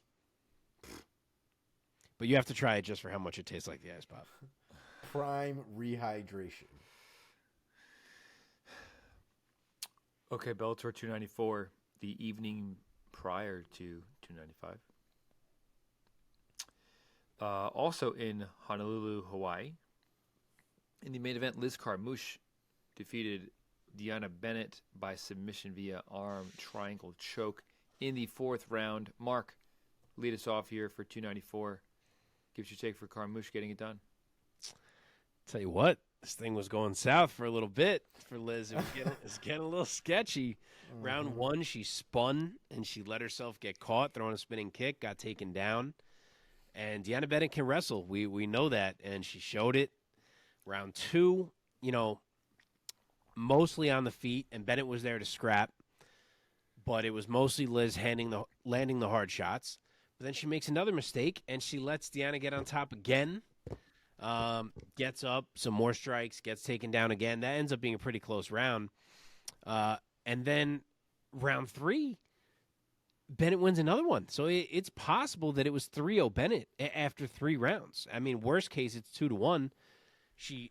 The bell rings after round 3. She looks like she is overflowing with confidence walking back to her corner. She absolutely came to fight. It was an impressive Deanna Bennett through 3 rounds. And then round 4, I don't know what Deanna was going for at whatever. It was like under 2 minutes of that round. She grabs Liz's leg from bottom and basically pulls Liz on top of her, which lets Liz move to mount. And then not too long after that was the arm triangle, and Bennett fought it, man. You could see she was fighting it. She was real upset when she tapped, but it was just too much and it was too tight. So it's got to be a tough pill for Deanna Bennett to swallow. She was, as I said, she was up at least 2-1, if not 3-0, on the way to what's probably the biggest win of her whole career. She's been around. She's been in Invicta. She was on Tough, the whole deal, but that was probably going to be her biggest win. And she makes one mistake, and it's over. But on the other side of that coin, props to Liz Carmouche, because she's on this great run. Suddenly it's going wrong. She's getting out-grappled. She's probably feeling a bit baffled how these rounds keep getting away from her. Needs to find a way to change the fight, and she gets one opening and absolutely seizes it and taps Deanna Bennett for the W. So props to Liz. Big win, and she keeps rolling. Yeah, man. Omar, did you go? Do it. Say words. Mike is a shell of himself. Are you fucking surprised? Are you not entertained? Yeah, when I was watching this fight, we hyped up Liz pretty well last week. I know I did. I've been pretty high on the Liz train lately with her being in Bellator and the performances that she's had, even some of the sketchier ones. I think they've still been good accounting from her, and she still won those fights. So I was pretty optimistic for this fight, but like Mark said, as the fight was going on, I was less and less optimistic.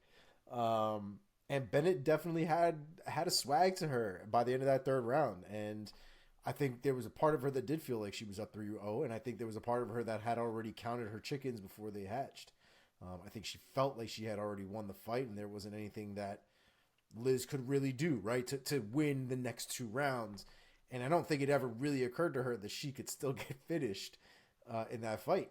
And when she got caught in that arm triangle, there was, I can only imagine the myriad of things that were going on in her head, including, I cannot believe I'm about to fucking lose a fight that I'm winning. Yeah. And it must have hurt to tap to that moment, because 10 more minutes. Not even. Maybe 5 more minutes, really. Yeah. And she would have probably won that fight. I don't even know if hard pill is even accurate to understand the kind of pain and anguish Bennett must have been feeling in that moment. Just Jesus Christ. Man. Sucks. You want to match him up? Yeah, I'll say it quick again. If you're watching the full episode, you kind of already heard this, but if you're just watching the Bellator 294 clip here, I think you got to go Liz and Ilima-Lei. Ilima-Lei asked for it after her win. It's going to be her retirement fight. She was the first champ. Think she deserves it. They're training partners. They both want it, the whole deal. I think you go that route. And I was impressed by Deanna Bennett. I would like to see her and Juliana Velasquez go in there. Okay. Yeah, I'm pretty sad for Deanna Bennett too, because she made such a good accounting of herself in this fight, all things considered. But can you give her another fight with Liz Carmouche? Like if Liz wins the fight with Ilima-Lei, can you and Bennett wins against Probably not. Can't. Velasquez. Yeah, you can't give her a can't. third. It would have to be that she fights someone else who got to win. And what about Velasquez? Velasquez can't get third either. Oh, fuck, that's a great point. It's all right. You told them they're going to fight each other, but they ain't getting a title shot. You need something to do. Dope. Winner just wins. Just go home. Just go home. Okay. Let's see. Moving on down the line. Co-main event, Bellator 294 heavyweight division. Timothy Johnson defeats Said Sowma by UD 29-28 across the board. Omar, lead us off. It's a good fight, man. I don't really know if I saw that much from if I saw preview wise that much coming from Sowma as there really was. I thought Johnson made a good accounting of himself in the first round. There was a lot of back and forth in that round. But I do think that Johnson was able to pull away from there. I had the second round for Sowma, which I thought was also pretty easy to score as far as I was concerned. But the third round is really where I think things got a little dicey. And I think you can kind of coin flip a little bit who won that fight just based on the third round alone, because I had it 1-1 going into the third round. I had it for Johnson personally, but if you told me you had it for Sowma, Mark, I don't know how you feel about it. I'm not going to argue with you. Mark? So I actually struggled more in round 1 than I did in round 3. Okay. But 1 and 3 were both close. 2 was my clearest round, which I agree was for Sowma. Round 1, Johnson had some good shots. He had the takedown. He had some control. But Sowma was scoring a lot with the kicks. He had one big right in there. So that was the round I struggled the most with. Round 2, as I said, it was Sowma's. He really does such an awesome job of not getting hit and just landing repeatedly with his kicks. And that round was a picture of that. And then round 3, I did think was Tim Johnson's. He made it just ugly enough. He pushed it when he could. But I wouldn't have been mad at anyone winning that fight. It was a close-ass fight. I didn't think either guy was hugely impressive.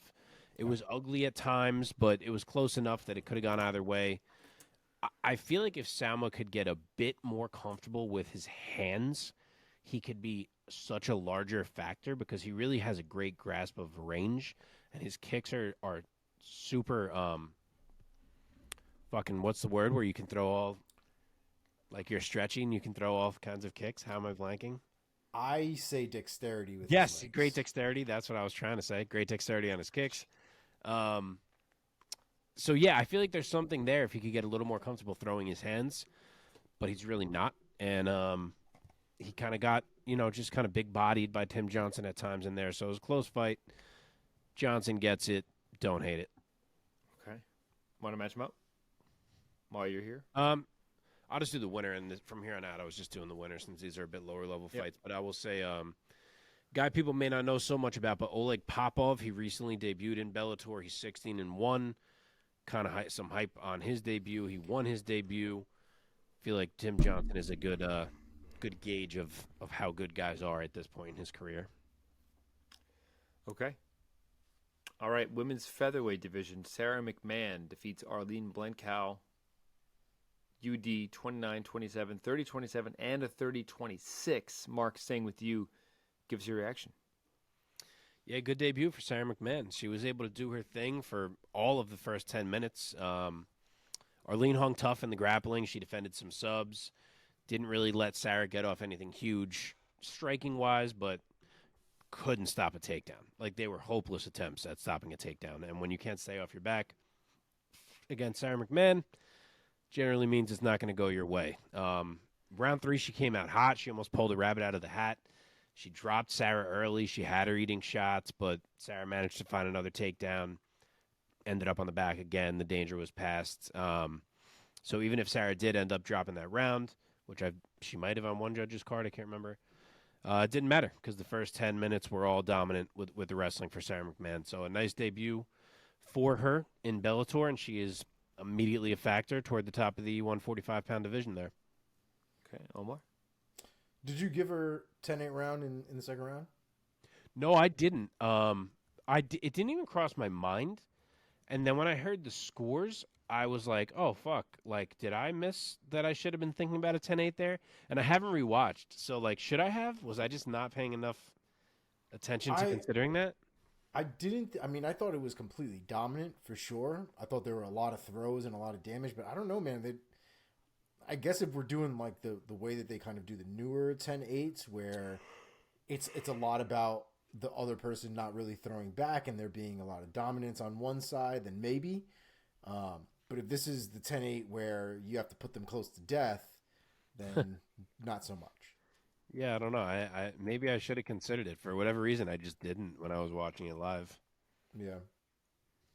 It is interesting. Two judges gave the second round 10-8. Right, yeah. One more, I think. Let's see. Bantamweight So division. real quick, I just want to say for Sara McMann, I don't know if Cyborg is going to be around here or not. If she is, I think we're finally going to get Cyborg and Kat Zingano, in which case Sara McMann probably needs to take another fight, which would probably be, I would say, maybe like Sinead Kavanaugh. But it's possible that Cyborg's not coming back, in which case I feel like we could already be at a point where they just make a battle of the UFC vets for a vacant belt, which would be Zingano and Sara McMann, which would be kind of a wild one to see in the year 2023 in Bellator. But, hey, sign me up. For sure. Hell yeah. There's also a world there where Sara McMann could actually win that fight. Yeah, for sure there is. Okay, one more that we're going to talk about. That we're going to go inside the sphere. Bellator 294 bantamweight division. Danny Sabatello bounces back, defeating Marcos Bruno by submission via rear naked choke in the second round. Omar, give us your take. Bro, this guy looks so annoying to fight. Like, like Danny Sabatello is consistently trying to go for a takedown. All right, I got one off. Okay, well, here's another one. All right, I got that one off. Flying knee. Oh, another one. And it's just takedown after takedown. And to be honest, watching it, there's a lot of crazy creativity from Danny Sabatello. The pace is just awful. It's just so taxing, I would imagine, on the other side as well. And then once he actually grabs hold of you and everything slows down, then it almost starts to look like there's quicksand. And you're literally slowly drowning because he starts to get the hooks in with his leg. He starts to pull the base out from under you, but slowly. And before you know it, your one elbow or one shoulder's on the ground. And you're like, what the fuck is going on? I was just against the cage. And he's a slow, the man is like an incense. He's like burning very slowly while draining you all at the same time. And we've seen him go 3 rounds. We've seen him go 5 rounds of this kind of game plan where, you know, when he's on the feet, he's almost rushing you. But once he gets a hold of you, everything slows the fuck down. And in the second round, man, I just don't think that Bruno could take it anymore. Sabatello was able to get that top control, rear naked choke, and that was it. Okay. That was really well said of his style. Early in this fight, it was looking a little sketchy for him. Like, Bruno was defending a lot of shots. Like, the first 3-4 shots got stuffed, and I was like, oh, fuck. but he is absolutely relentless, as we know. He's so good in transitions and at finding a way to leverage a body part in order to change the position and change control, to force you to move in a direction because he's bending that body part or has you pinned in that spot, and he forces movements to happen in his favor. And in round 2, we saw a version of Danny Sabatello that I think evolved from that Raufeon Stots loss because he was more aggressive. He was sub-hunting. He was risking positions to try to end the fight. It wasn't all about making sure he keeps that control. He was mixing in some elbows, and then he finds the choke. So the more aggressive that Danny fights on the ground, the more dangerous he's going to be. And I think that was a good progression to see from him, and obviously a big finish to kind of announce that despite the close loss, he's still very much in the mix. Yeah, man. There are like shades of Khabib when Sabatello gets on his bike and he starts doing wild and crazy things for the takedowns. Like that flying knee that he threw to go for the takedown. Yeah. I was like, it's Khabib. Yeah, it's dude. Khabib. It sounds absurd to make this comparison, but I don't hate what you're saying right now. I really don't. And I'm not comparing Khabib to Danny Sabatello. No, not the skill levels. But there are shades. There were shades of it. Yeah. I do see it. And he called out Magomedov for like June, I think he said, because it's in Chicago, which I guess is where he's from, and he wants to be on the card. So I mentioned earlier you could do the Stots rematch potentially with Stots losing, but sounds like he wants to be on that Chicago card, so maybe that's the route we're going to go first. Granted, I don't know if Magomedov is like, yeah, I'll fight in 1 month or whatever that is, 2 months, but we'll see what happens. He called Magomedov a bitch or something. Yeah, dude, the post-fight interview was so good. It's freaking Big John's like, so like we saw a great job in that round 2. Tell us, what did you learn from that Raufeon Stots fight? He goes, I learned that Raufeon Stots absolutely fucking sucks. So good. Guy fucking cracks me up. And then he goes, thank you, Hawaii, I love you. If you're cheering for me, I love you. If you're not cheering for me, go fuck yourself. It's a great quote. There is a brilliance there to that, actually. Yes, there is. All right, let us move on. Oh, baby, I think we did it. I think we came to the end of all of our recaps. Mark. Oh, no, we're not doing... Sorry. No. Omar. These are done. It's been done. I have breaking news, though. The next one, we already did that. Do you have news in your sphere that broke, like, in the last 2 hours? I do not. Hit me. Fucking the man who cannot get a fight. Manel Cop has lost another one. No. Davison Figueiredo is out of UFC 290. I feel like that was just made like it was just made. These fucking guys are something else. He can't get in a cage. Everyone he's supposed to fight doesn't fucking make it to the cage.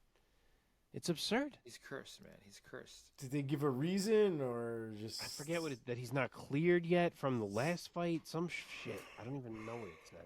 Who? Figueiredo? Yes. Or no, Figueiredo, yeah. When was that fight? Wasn't that fight like forever ago? It feels like it was forever ago. Maybe it wasn't. He will no longer face Manel Cop. Doctors determine he's unable to compete due to eye injuries that he is not cleared from his most recent bout with Brandon Moreno. Oh my god. Damn, Moreno punched the fucking eyes out of Davison, son. Yep. That's true. Damn. Fucking bullshit. Hey, maybe we have something for Brandon Royval to do now. Fucking get him in there. Get him in. There's a thought. I like it. I actually really like that fight. Yeah, there you go. It's a good fight. We've done it. We've done it. You're welcome, UFC. Okay, Omar, your segment inside the MMA sphere. Let us know what's going on in the world. Well, I'll tell you what's going on in the world. Nate Diaz is choking out motherfuckers. That's what's going on in the world, baby. Dude. It is 2023, the year of our Lord, and Nathan Diaz is out here choking out lookalikes from YouTube. And I gotta be honest, man, I know Mike doesn't like this shit. I love it. I love it. I have a problem. I'm fully aware. There might be a sickness. It might be some kind of mental disease. I love it. I love to see chooches get shit. I don't know. So here's where we're at with that story. It started with Nate Diaz in the Misfits boxing event. For those of you who are unaware, Misfits is the boxing promotion that is run or promoted by KSI. I don't know how the hierarchy there works, but it's basically KSI's promotion. For those of you who don't know who KSI is, Google him. I don't really know who he is either, but the kids love him. During this event, as the video shows, there was a dude who was there. His name is Chase Damore, and I believe he is also a boxer of some sort. I don't know if he's like a real boxer or like one of the YouTube boxers. I have no idea. But he was there.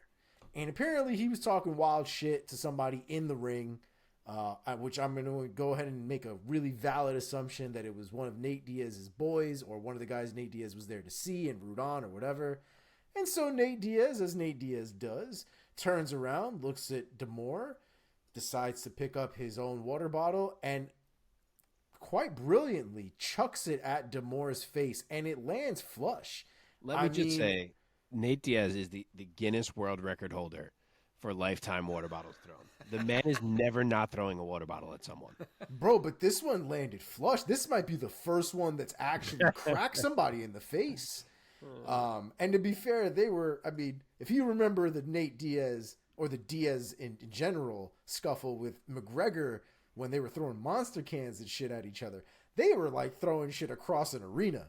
Nate Diaz literally turned around and just, the dude was like 5 feet from him and just pelted him with this fucking water bottle.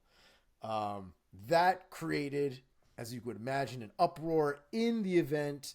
They had to be removed and all kinds of stuff. And apparently this whole thing spilled out into the Great Street of Bourbon Street down in New Orleans. Yeah, it went better in my head when I was saying it, but it's fine. So the Bourbon Street Brawl, as they're now calling it, basically ensued. The video just kind of picks up in the middle of this brawl, everybody kind of chaotically fighting and all this other kind of stuff. And then a YouTuber who's a Jake Paul lookalike, which, Jesus Christ, that's where we're at now, ends up getting in Nate Diaz's face. I don't actually know if he was an aggressor or not, but there's a brawl, and you got in Nate Diaz's face, right? Yep. Like, if there's a shooting, you don't get in front of the guy with the gun, right? I mean, that's just common. Stay away from Nate Diaz. You stay away. 100%. If this happened to any of you, the first thing I would say would be like, well, why would you walk up right in front of Nate Diaz? And it's not like... This is also not one of those things where, like, he was standing there and Nate Diaz walked up to him. No. Nate Diaz was... You could see kind of back against the wall, chilling. But he was moving. There's an earlier video of him getting into that placement, and it was because there was a brawl. So Nate Diaz is navigating the brawl, right? He's not getting into shit, but he's got to navigate it. Ends up in an area where he does have his back to the wall, so he's got his 180-degree field of vision here, right? He ain't about to get snuck up from behind or anything like that. So he's in full... This is a brawl, guys. Like, he is in full defensive mode. This man just walks up to him like if he is Jake Paul and wonders why he's getting choked out and getting kneed. It's a brawl. Stay the fuck away. I don't know. I don't know what this kid's problem is. And then he proceeds to get dropped on the floor, which was probably the worst part because that's what ended up opening up his head. Yep. It is concrete. It is cement. That does not bode well for fights. Usually the worst part of a street fight isn't really the hits that you take. It tends to be the hit you take when you hit the ground. So definitely the worst part. Kid goes online and starts, I'm going to fuck you up, Nate Diaz, and this, that, and the other, and then proceeds to call the cops. The cops issue a warrant for Nate Diaz. The New Orleans police issue a arrest warrant for Nate Diaz. Nate Diaz has got his attorney. They've made contact. Attorney's like, we are here to show everybody that Nate Diaz is innocent. And we will fight to prove and show everyone that he is not attacking random people on the street for no good reason. So we'll see what happens of it. It has gotten pretty official, though, with the arrest warrants and all that kind of stuff. But there are a couple videos out there. Definitely recommend you check them out. And I guess, decide for yourself what you think. I'm still under the thought process of don't approach Nate Diaz during a fucking street fight. A street brawl. no less. Especially if you don't know him. Like, I don't know. Maybe it's just me. Maybe I'm fucked up. I don't know. All right, next on the list, a little update about Stephan Bonnar. So obviously a few months ago, Stephan Bonnar passed away.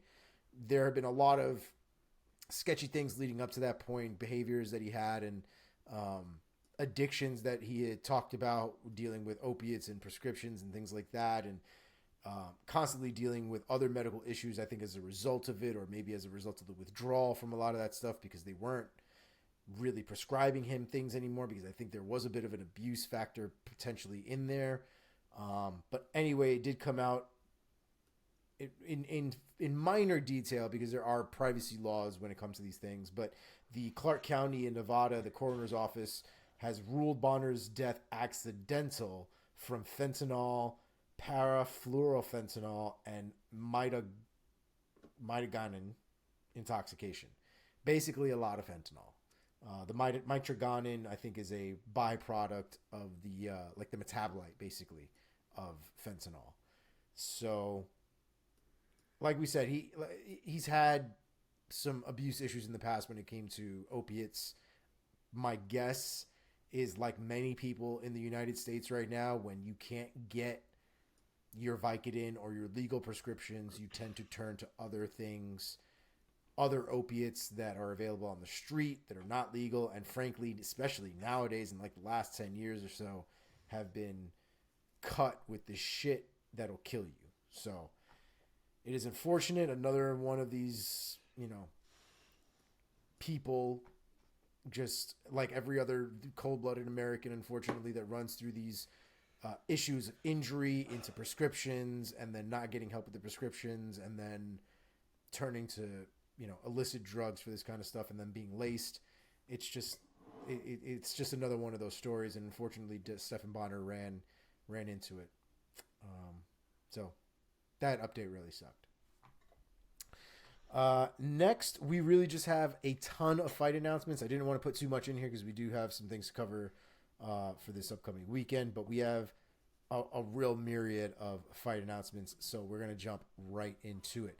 At the top of the list, Belal Muhammad versus Gilbert Burns will now be co-headlining UFC 288 on May 6th. It is a 5-round welterweight bout, even though it's a co-headliner.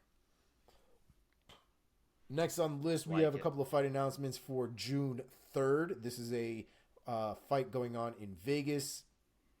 Elizeu Zaleski dos Santos versus Abubakar Nurmagomedov.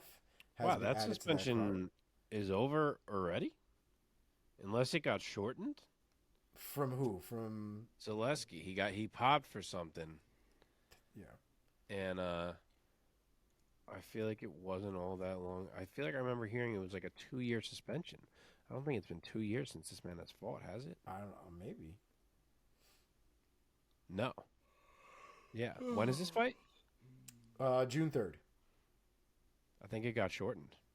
That's good. Maybe he didn't do it on purpose or some shit they found out. Yeah. I'll have to look at that because I like him. So that'd be nice to hear that he wasn't meaning to cheat, if that's the case. Next on the list, we have Jim Miller versus... Wait, was he fighting? I'm sorry. It's Abubakar Nurmagomedov. Okay. Jim Miller versus Ludovic Klein has been added to the same card on June 3rd. Alex Caceres back in the mix against Daniel Pineda, again also added to the June 3rd event. And last on here is Luan Lacerda versus Damon Blackshear, rounding out the June 3rd card of updates. Charles Oliveira versus Beneil Dariush has been rebooked for UFC's 289 co-main event on June 10th. That shit better be 5 rounds. It does not say 5 rounds, but they better figure it out. They better figure it out. Granted, it might not make it that far, but... Oh, well. Chris Daukaus versus Khalil Roundtree has been added to the UFC 289 card as well on June 10th. Adding to the June 17th card, we have the next few fights. Hani Barcelos versus Miles Johns. Muslim Salikov versus Nicholas Dalby.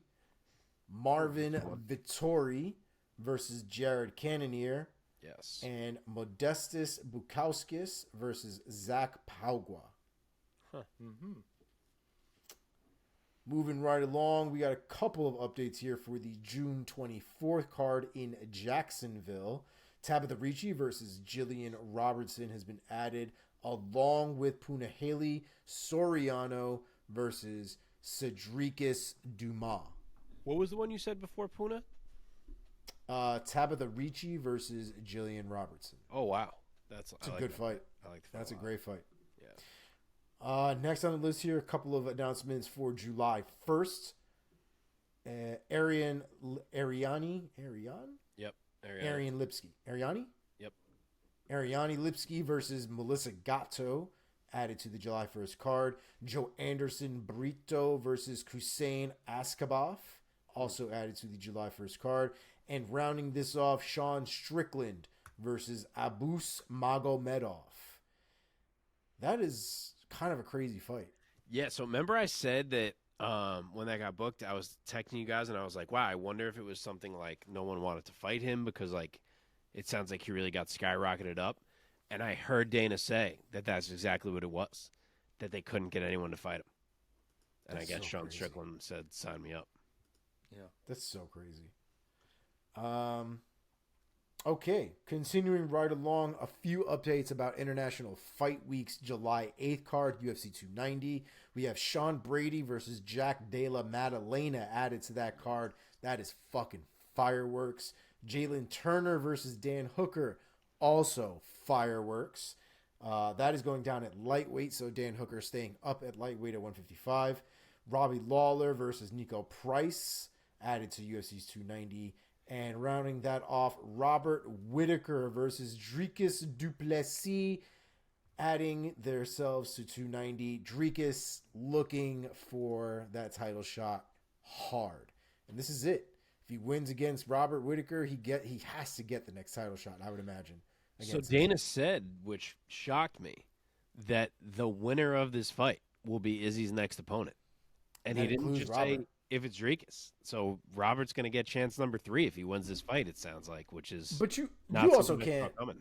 You can't also deny Whitaker, though, after a certain point, especially if he's just going to destroy the rest of the division in the meantime. Oh, I totally agree. But I kind of thought it would have to be that he has to win a couple more for them to be like, all right, we got to do it. But to see it happen with just one more win, I was a little surprised. Damn, I didn't even realize it's only been one fight since his second Israel Adesanya loss. It feels like longer. Well, he had the Paulo Costa booking that fell off. I even feel like he might have had another book. I can't remember. But yeah, he's had some delays. All right. Adding to the July 15th card, Ashley Evans Smith versus Aileen Perez. Yeah. I might have fucked that first name up. My bad. Aileen, it might be? I forget. Yeah, there's an accent here somewhere, and I can't really tell where. Perez? I can't remember how she said it. No. Next on the list, Walt Harris versus Josh Parisian. It's been added to the July 15th card. And the return of Tyson Nam versus Azat Maksum has also been added to July 15th. And last but not least, the one fight that was added to the UFC London card on July 22nd, very apropos, Molly McCann versus Julia Stoliarenko. I think that was right. I know the last name is right. The first name I might have been a little sketchy on. But that's what we have for you this week. Okay. Let us now go to bed. I mean, what? We're lucky Mike's still awake over there. Bro. Barely. Okay. Autopilot. We don't have any it's a short-ass preview week, so let's do this thing. Thank Christ. Okay, we got BKFC. I can't do it. Somebody else talk. Do I need to take it from here? Take it from here, man. I'm wounded, man. I'm a little woozy. Do you really want us to? I'll do it. Okay, we got BKFC action and UFC. Let's start with BKFC. The event is BKFC 41 Colorado, featuring a who's who of former MMA fighters. We're going to talk about the co-main and the main event. Let us start with the co-main event. It is a lightweight bout with Chad Mendes taking on Eddie Alvarez. Mark, why don't you start us off? Give us your take and your pick of Chad Money Mendes taking on Eddie Alvarez. Yeah, it's not MMA, but as you just heard, those two names, if you're not familiar with this card, and then when you hear the names in the main event, you'll understand why we are doing this, because they're all very big figures from the world MMA, so we felt like we had to touch on it. Yeah, Chad Mendes and Eddie Alvarez in a fucking bare-knuckle boxing fight is not something I thought I would see in my life.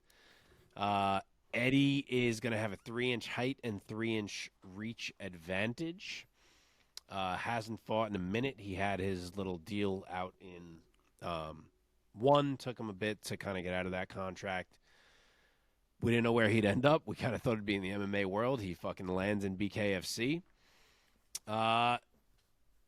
In MMA, in their primes, I would have rolled with Eddie. He was also a weight class above Chad when they were in MMA. What weight are they fighting at here? Do we know? That's a a 70 great kilograms. question.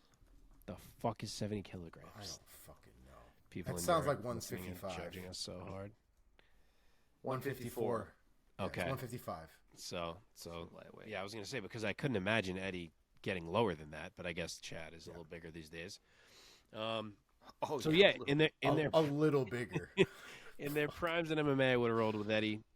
And even I think in bare knuckle in their primes, I would have rolled with Eddie. But this is not his prime.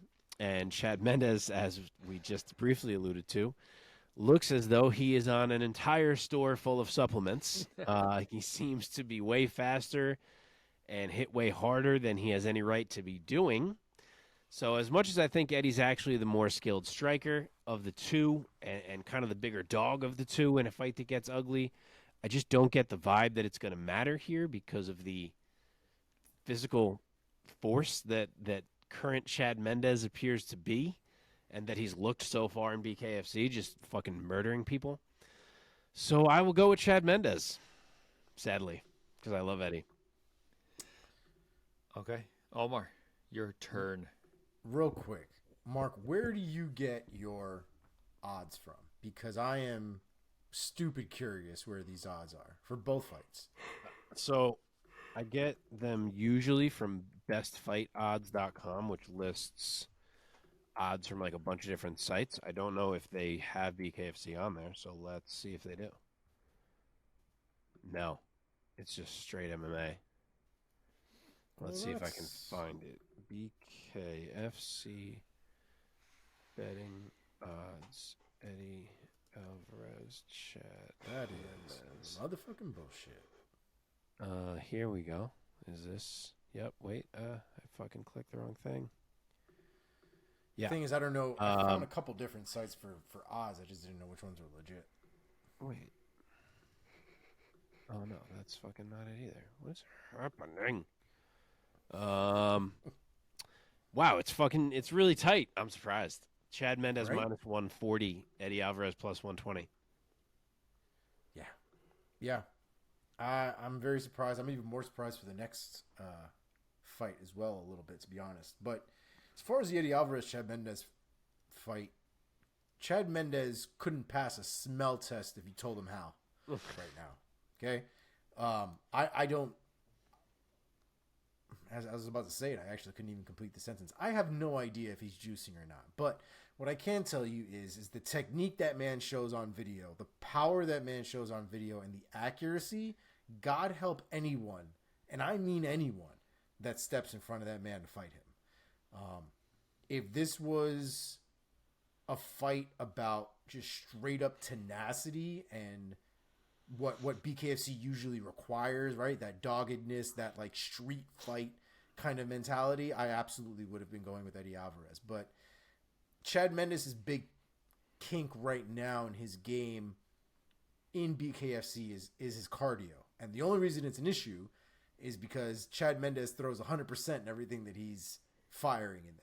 Like he's trying to kill somebody in that little circle. And when he wings punches or he doesn't land something, like by the end of the first round, he's breathing pretty heavy. If that happens against Eddie Alvarez and he gets through the first round, I think Eddie Alvarez probably takes over that fight, to be quite honest with you. And I think he probably pieces up Chad Mendes. So Chad Mendes, if he gets the first round, I think if he works properly in the first round, I think he can get Eddie Alvarez out of there. He could probably put Eddie Alvarez to sleep. Out of the first round, I think Eddie Alvarez takes that fight pretty handedly. So that explains why the odds are so tight. I didn't know Chad was having such cardio issues now that he's a freaking giant. It's almost like he kind of has the flexibility to have those issues, though, right? Because no one's taking him down. No one's going to really abuse him, even with him being like a little gassed. Yeah. But he's throwing, in that first round, bro, he is throwing to try to punch shit through you. Like, he is winging shots.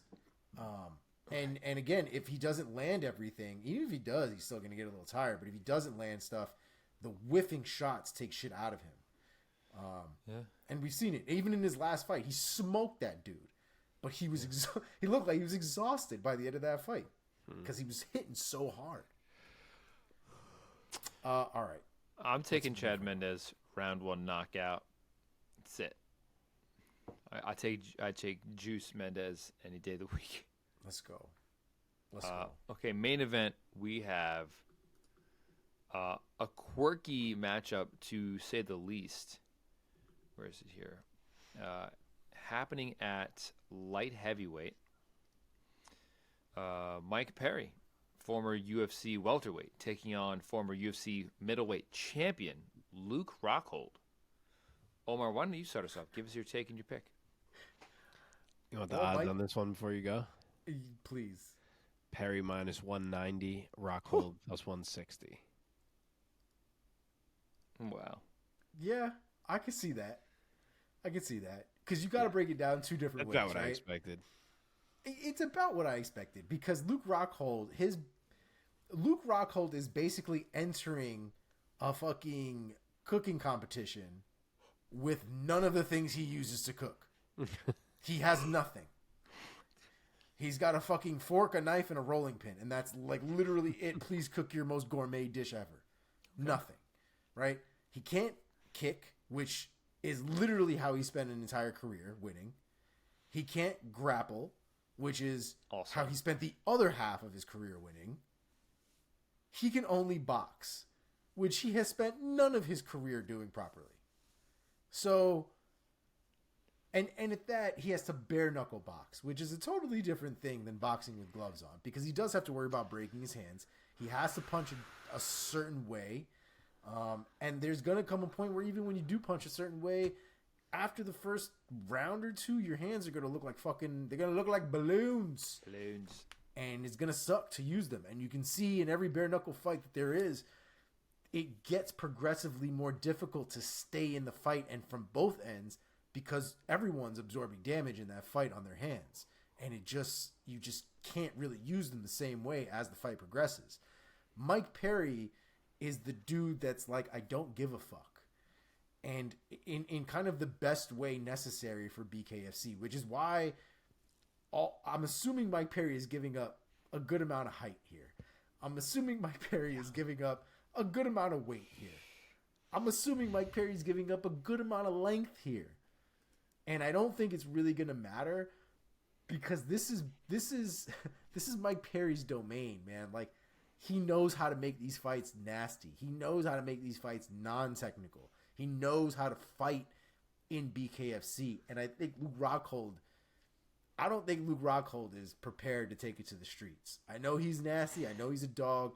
That dude has let his arm rip before in the middle of certain things. We saw him get his ass whooped against Costa, and we could say what we want about some of his body language in that fight, but at no point did he jump out of the ring looking for an out. That man was in there, took his ass beating, tried to give a little bit back, got petty in the end by pouring blood all over Costa. But I know he can get gritty. I don't think he's going to out-grit Mike Perry in this specific rule set and scenario. So I'm going to go with Mike Perry here by unanimous decision. Okay, Mark. Yeah, so to answer your question on the size, 5 inches of height and 6 inches of reach before Luke Rockhold. Fucking hell. You said a lot of what I want to say. I don't fucking know. There's another one where if it was MMA, the very obvious pick would be Luke Rockhold. But it's not that. It's BKFC, and Mike Perry is very good in this style of fighting. As you said, it's kind of his domain. He was almost bred for this BKFC. And also, as you said, Luke Rockhold doesn't exactly love to throw his hands. So maybe being forced to use his hands and not being able to rely on the kicks will make Luke show us something new and surprise us. Like, maybe it's just that his kicks are so good that when he has them, he's like, well, I might as well use these over my hands. But when he doesn't, maybe we're going to be like, oh, shit, his hands are decent. I don't know. I do think that 5 inches of height and 6 inches of reach is pretty fucking enormous, and Mike Perry has never been too great at navigating reach disadvantages. He will get stuck on the outside in fights. But I just can't shake the comfort level in BKFC for Perry. If it was like 3 inches of reach, I would absolutely go Perry. The 6 inches really has me like nearly flipping a coin. But I'm just going to have to go with the tried and true bare-knuckle brawler and not the guy who I feel like is fighting somewhere he shouldn't be fighting. So I'll go with Mike Perry also. Yeah, we're unanimous here. I echo all the same sentiments and hesitations about the size of Rockhold being, a true weight class above Mike Perry. Mike Perry's like 5'10". Luke Rockhold's like 6'2", at least. 6'3". 6'3". Yep. That being said, I see Mike Perry getting all up inside Luke Rockhold's grill. Yeah, and I think Omar alluded to it earlier. Luke is not going to have any kicks to keep Perry that much further away, and he's going to be very much, I think, he's going to be a fish out of water to an extent, and I think he's going to get cracked. I'll say that Mike Perry gets him out of there. I'll say, how many rounds is this thing? I'll just say middle of the fight. I think they're only like 6 3 rounds. 3 rounds. I honestly can't remember. They usually don't go very far. Round 2. I'll say round 2. However many rounds there are, I'll say 2. Round 2. And, I will say it'll be weird. It's gonna be really weird. A little bit. But they're all a little sideshowy, those fights, and I still love them. Always are. I still think they're fun. Yeah. I will say the promotion to this shit though has been absolutely hilarious. Like, if you haven't watched any of the promo for this Mike Perry, Luke Rockhold shit, this shit is gold. That's the entire other reason of why Mike Perry is made for this. Oh, 100%. 100%. What did he say to Rockhold? He's like, you look like your mother makes your bed still. Yo, he goes, your mom wants me to win. Your own mom wants me to win this fight. And what was his rationale? It's because so you hang him up and stop doing this fighting thing, so you go home to her. Yep. Oh my God. Did you see when he put the booger on him at the weigh-ins? Dude. And he goes, now you're known as the booger man. Mike Perry can be so cringe, but in the most endearing way. Oh, I fucking love Mike Perry, dude. Dude, he's such a wild man. God. Do you see how lost Luke Rockhold is in the sauce, though? Oh, yeah. Dude, his brain shut down with the mom. This man has no idea how to talk shit. His comeback. So Mike Perry said the whole thing, your mom wants me to win, so you stop fighting, so you go home to her. Then he got no rise out of Luke. Luke just stared at him. So then he hit him with the, you look like she still does your laundry, like she still makes your bed, blah, blah. Still nothing. He says something else, and Luke goes, nah, I've been doing that on my own for 20 years. 20 years, bitch. Oh, we're not being serious. We don't need to know how many years it's been since you fucking moved out. Like. But the best thing though was the conviction he said that shit. Like, if Mike Perry wasn't saying, you know what? It was like Mike Perry was us though when we talk about like on the marquee, and Luke Rockhold was one of these chooches in the comments. Like, Luke said it delusional with the seriousness of like, I'll fucking kill you. It was like, I've been doing that by myself for 20 years. Make my bed. Okay, Luke. It was such a bad response. Make my own bed. When you can't let Mike Perry continue to talk shit because you've now thrown him off of his path, You could tell even Mike Perry was sitting there and he's like, is this motherfucker going to say anything or do I just have to keep doing all the talking? He's just staring at him. God bless Mike Perry, though, because if it wasn't for him, there would be no real promotion for this fight. Mike Perry's It's the best. so good. Can't wait. It's so fun. He's my Looking favorite forward black to it. fighter. I am. Yes. 100%, man. I wish him the best. I hope Mike Perry makes all the money doing this. This is his calling. Oh. Yes. Win or lose, I think he makes a bag. I honestly think he's the highest paid fighter in BKFC. Is he really?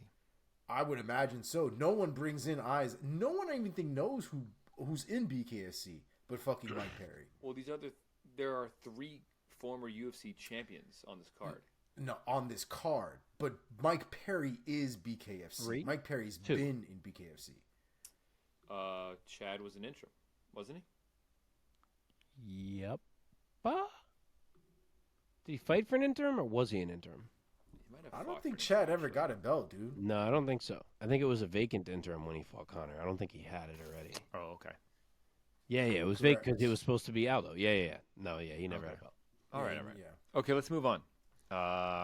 Good luck to all the bare knuckle participants. Okay, this weekend also, Saturday night, right back at the UFC Apex in Las Vegas, is yet another UFC fight night. This time, Song Yudong taking on Ricky Simone. Let us begin first, though, with the co-main event in the middleweight division. Caio Borralho taking on Mikhail Oleksiejczuk. Mark, why don't you start us off with your take and your pick of Borralho over Oleksiejczuk? Yeah, it's not our usual MO here, but we're only giving you guys 2 fights because his card fucking sucks. We had a million recaps to do. So It just does. It's just not a strong card. co-main and main. Nothing against any of the guys on this card. Yeah, it is what it is. By Okay. UFC standards. Sorry, Co-main, throw it there. Mike, the Heat have the ball down 2 with 2 seconds left.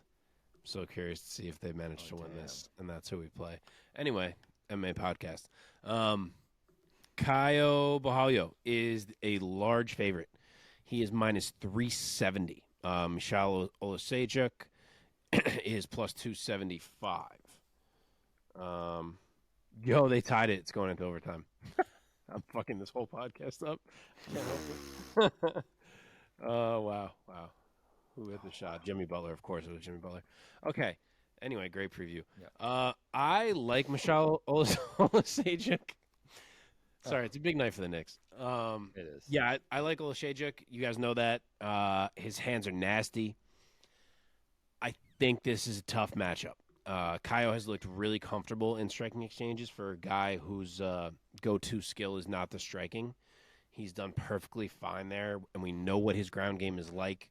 His control is great. His jits credentials are great.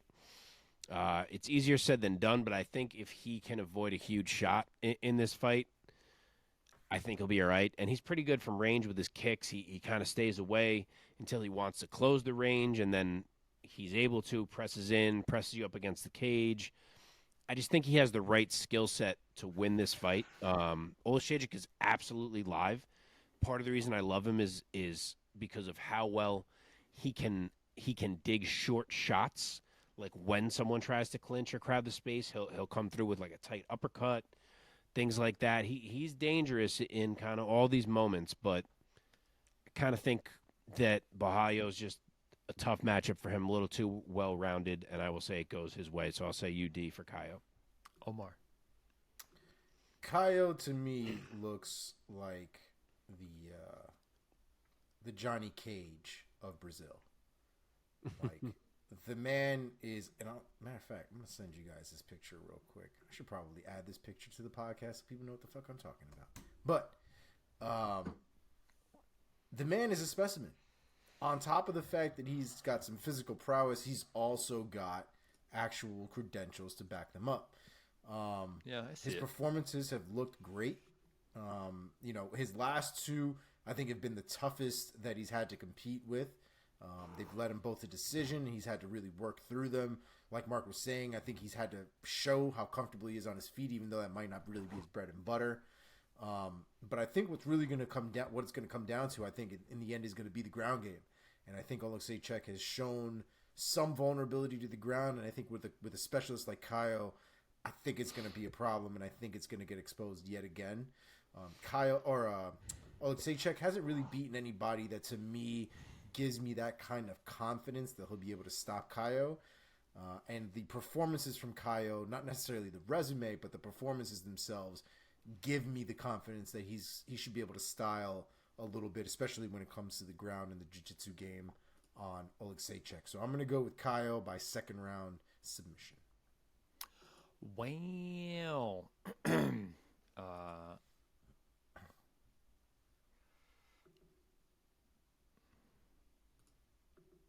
Care to make a pick, or are you just frozen? What's happening? Something. Having technical difficulties for a second. I thought it was the goddamn sports. Let's see. I'm going to take Mikhail Oleksiejczuk. Wow. I'm going to go round 1 finish. Wow. Handing Caio Borralho's first ever career knockout loss. Okay. All right. You put it all on Snake Eyes. That's wild. Mike is leading the standings this season, people, in our picks. So yeah, astoundingly. Which drives me crazy when you make picks like these. Oleksiejczuk. What'd you say? He makes these crazy fucking picks like these too sometimes. It drives me crazy. He's leading right now.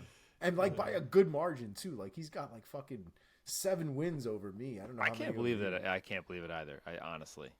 It's a long year. Don't get comfortable. All right. Main event time. Here we go.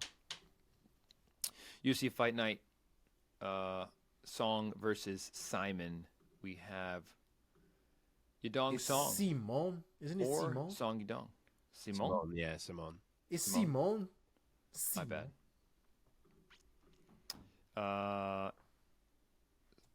Yadong Song, Kung Fu Kid, 25 years old, out of China. He is 19-7 with 1 draw and 1 no contest. Pretty well rounded. 8 knockouts, 3 subs, 8 decision wins. He's looking to get back in the win column after getting TKO'd by the great Corey Sandhagen. He will be taking on the rising Ricky Simone, the 30-year-old out of Vancouver, Washington State. Let's see. He is 20-3 as a professional. 4 subs, 6 knockouts, 10 decisions. And he is streaking into this weekend 5-fight win streak. Most recently, a arm triangle against Jack Shore back in July of 2022.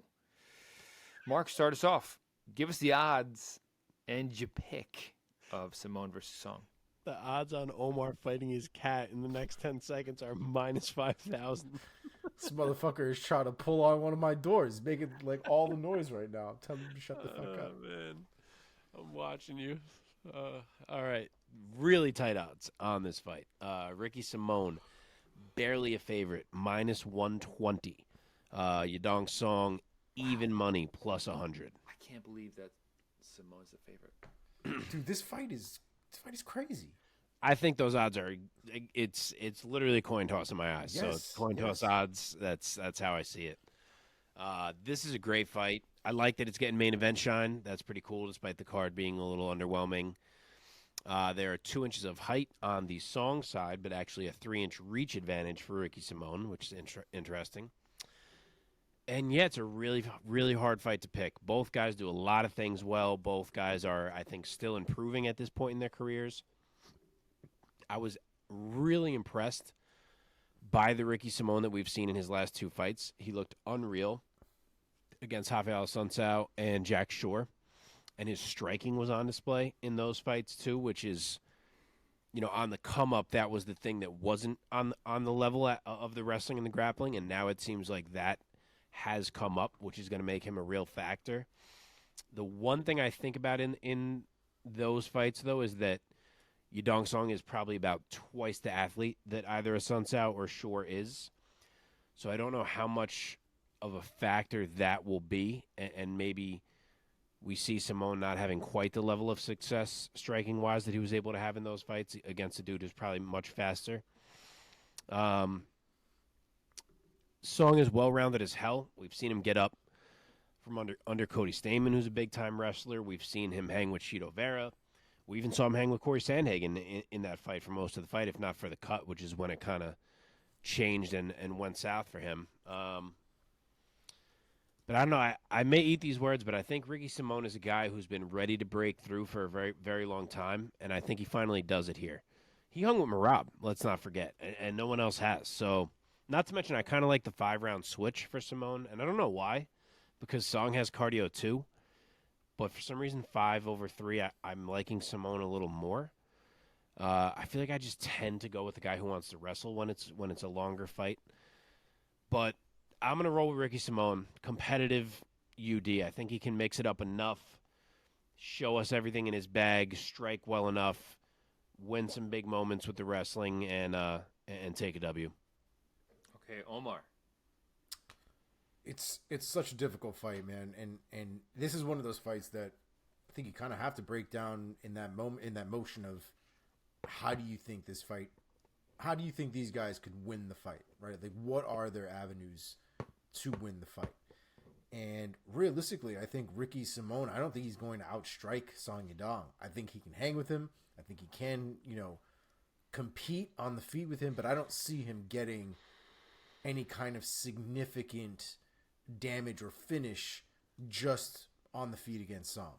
I do, however, can see Song Yadong standing and really banging out Ricky Simón if it ended up coming down to it. I think his hands are a little bit crisper. I think he's got a lot more power behind them. On the flip side, Ricky Simón's ground game, I think, can be a real equalizer. Not to mention in combination with the pressure and the forward movement that he has. Song Yadong has gas, but Song Yadong also doesn't have and doesn't push the pace the same way that Ricky Simón does, which is, I think, the one reason why Ricky Simón and Merab were able to hang with each other the way that they were able to, because their pace and the cardio were relatively similar. I don't think that happens here with Song Yadong. And I think if Song Yadong doesn't finish this early, I do think that Ricky Simón ends up taking it just based off of the pressure, potentially the takedown and the volume, not to mention the ground and pound that Ricky Simón likes to employ. So I'm going to go with Ricky Simón as well. I was actually surprised that Mark went with Simón. A lot of people are going with Song Yadong, and a lot of people are kind of talking shit about people going for Ricky Simón as if why it's but almost like as it's a foregone conclusion. Like, Song Yadong is obviously this up and coming kid that's really good and blasting kids and knocking kids out or whatever, but I don't know, man. Ricky Simón just seems to be on such a nasty level, and I know he's fallen short every now and again, but has he really? You know what I mean? Like, the guys that he's fought are top tier. Rob Font, Uriah Faber. Who the hell else is here? And wasn't that Faber lost a sketchy stoppage too, if I recall? Honestly, don't even remember, man. I feel like I remember that being the case. Beat Merab. And then some loss in Titan FC that, like, at this point, who gives a shit? So right. He's fought tons of nasty guys. Merab Duvashvili, Montel Jackson, who we just talked about here, Hani Yahya, who we also just talked about here, Ray Borg, who we've also just talked about here, Boom Kelleher, Rafael Sunsao, Jack Shore. I mean, these are all names on a resume that will get you any job in this world. You know what I mean? So I have faith in Ricky Simón. I think he's going to do it, and I think he does it 29-28. 5 rounds, baby. 48-47. Right, totally. Man, it is a very close fight, and fuck if I know. And I'll just I'll play the opposite. I'll go with Song Yadong, and I'll say that he wins by a UD. I'll say, whatever, fucking 40, 48, 47, 49, 46, somewhere in there. I do see it being a very competitive fight, given the skill sets of these two guys. Would not be surprised if somebody cracks the shit out of somebody. What makes this fight very intriguing to me is that Ricky Simón is a guy who certainly is going to match the sort of strength and athleticism that Song brings into the cage. So it will be very interesting to see. Yeah, dude. So there you have it. This is such a good fight. Like, great fight. I hope it gets the eyes, because again, the card is kind of lackluster on paper, but was telling Mark before this is one of those cards that everybody. This is one of the ones where everybody could end up with a finish, and none of us saw it coming. So Totally. could be a sleeper. Yeah. Oh, I think there's definitely violence potential on the card. It's just name value that's low there, but there's violence potential. Josh Quinlan is on the main card. He murders dudes. Got heavyweights. They always hurt people. Yeah, Rosa. Yep. Vieira could snatch a sub. I mean, yeah, there's finish potential for sure. It's 7 o'clock main card too. So, what does that mean? Song and Simone will be on it like 9:30, 10 o'clock range. Yeah. Yeah. If it was anything like last week, it's 9:30. Yeah. Well, folks, we've done it again. There will be no trivia tonight because that's the least surprising thing of the year. Unless you guys have something. I just don't have anything. I'll let you go, Mike. You've given it everything you've had. We're proud of you. Thank you. Also, P.S., I don't know when this is going to get better because I have a 2-week-old as of now. So next week, I still will only have a 3-week-old. So these nights are fucking rough. These nights are long, man. Not a lot of sleep is happening. But I'm here. No worries, sir. I'm back. Fucking go Knicks, man. I'm back with a whimper. Well, we did it. Let's get the fuck out of here. If you've listened to this whole episode, we appreciate you. And I apologize. You have more stamina than Mike. That's what she said. All right, boys. Talk next week. All right. Go Knicks. Sports. Peace.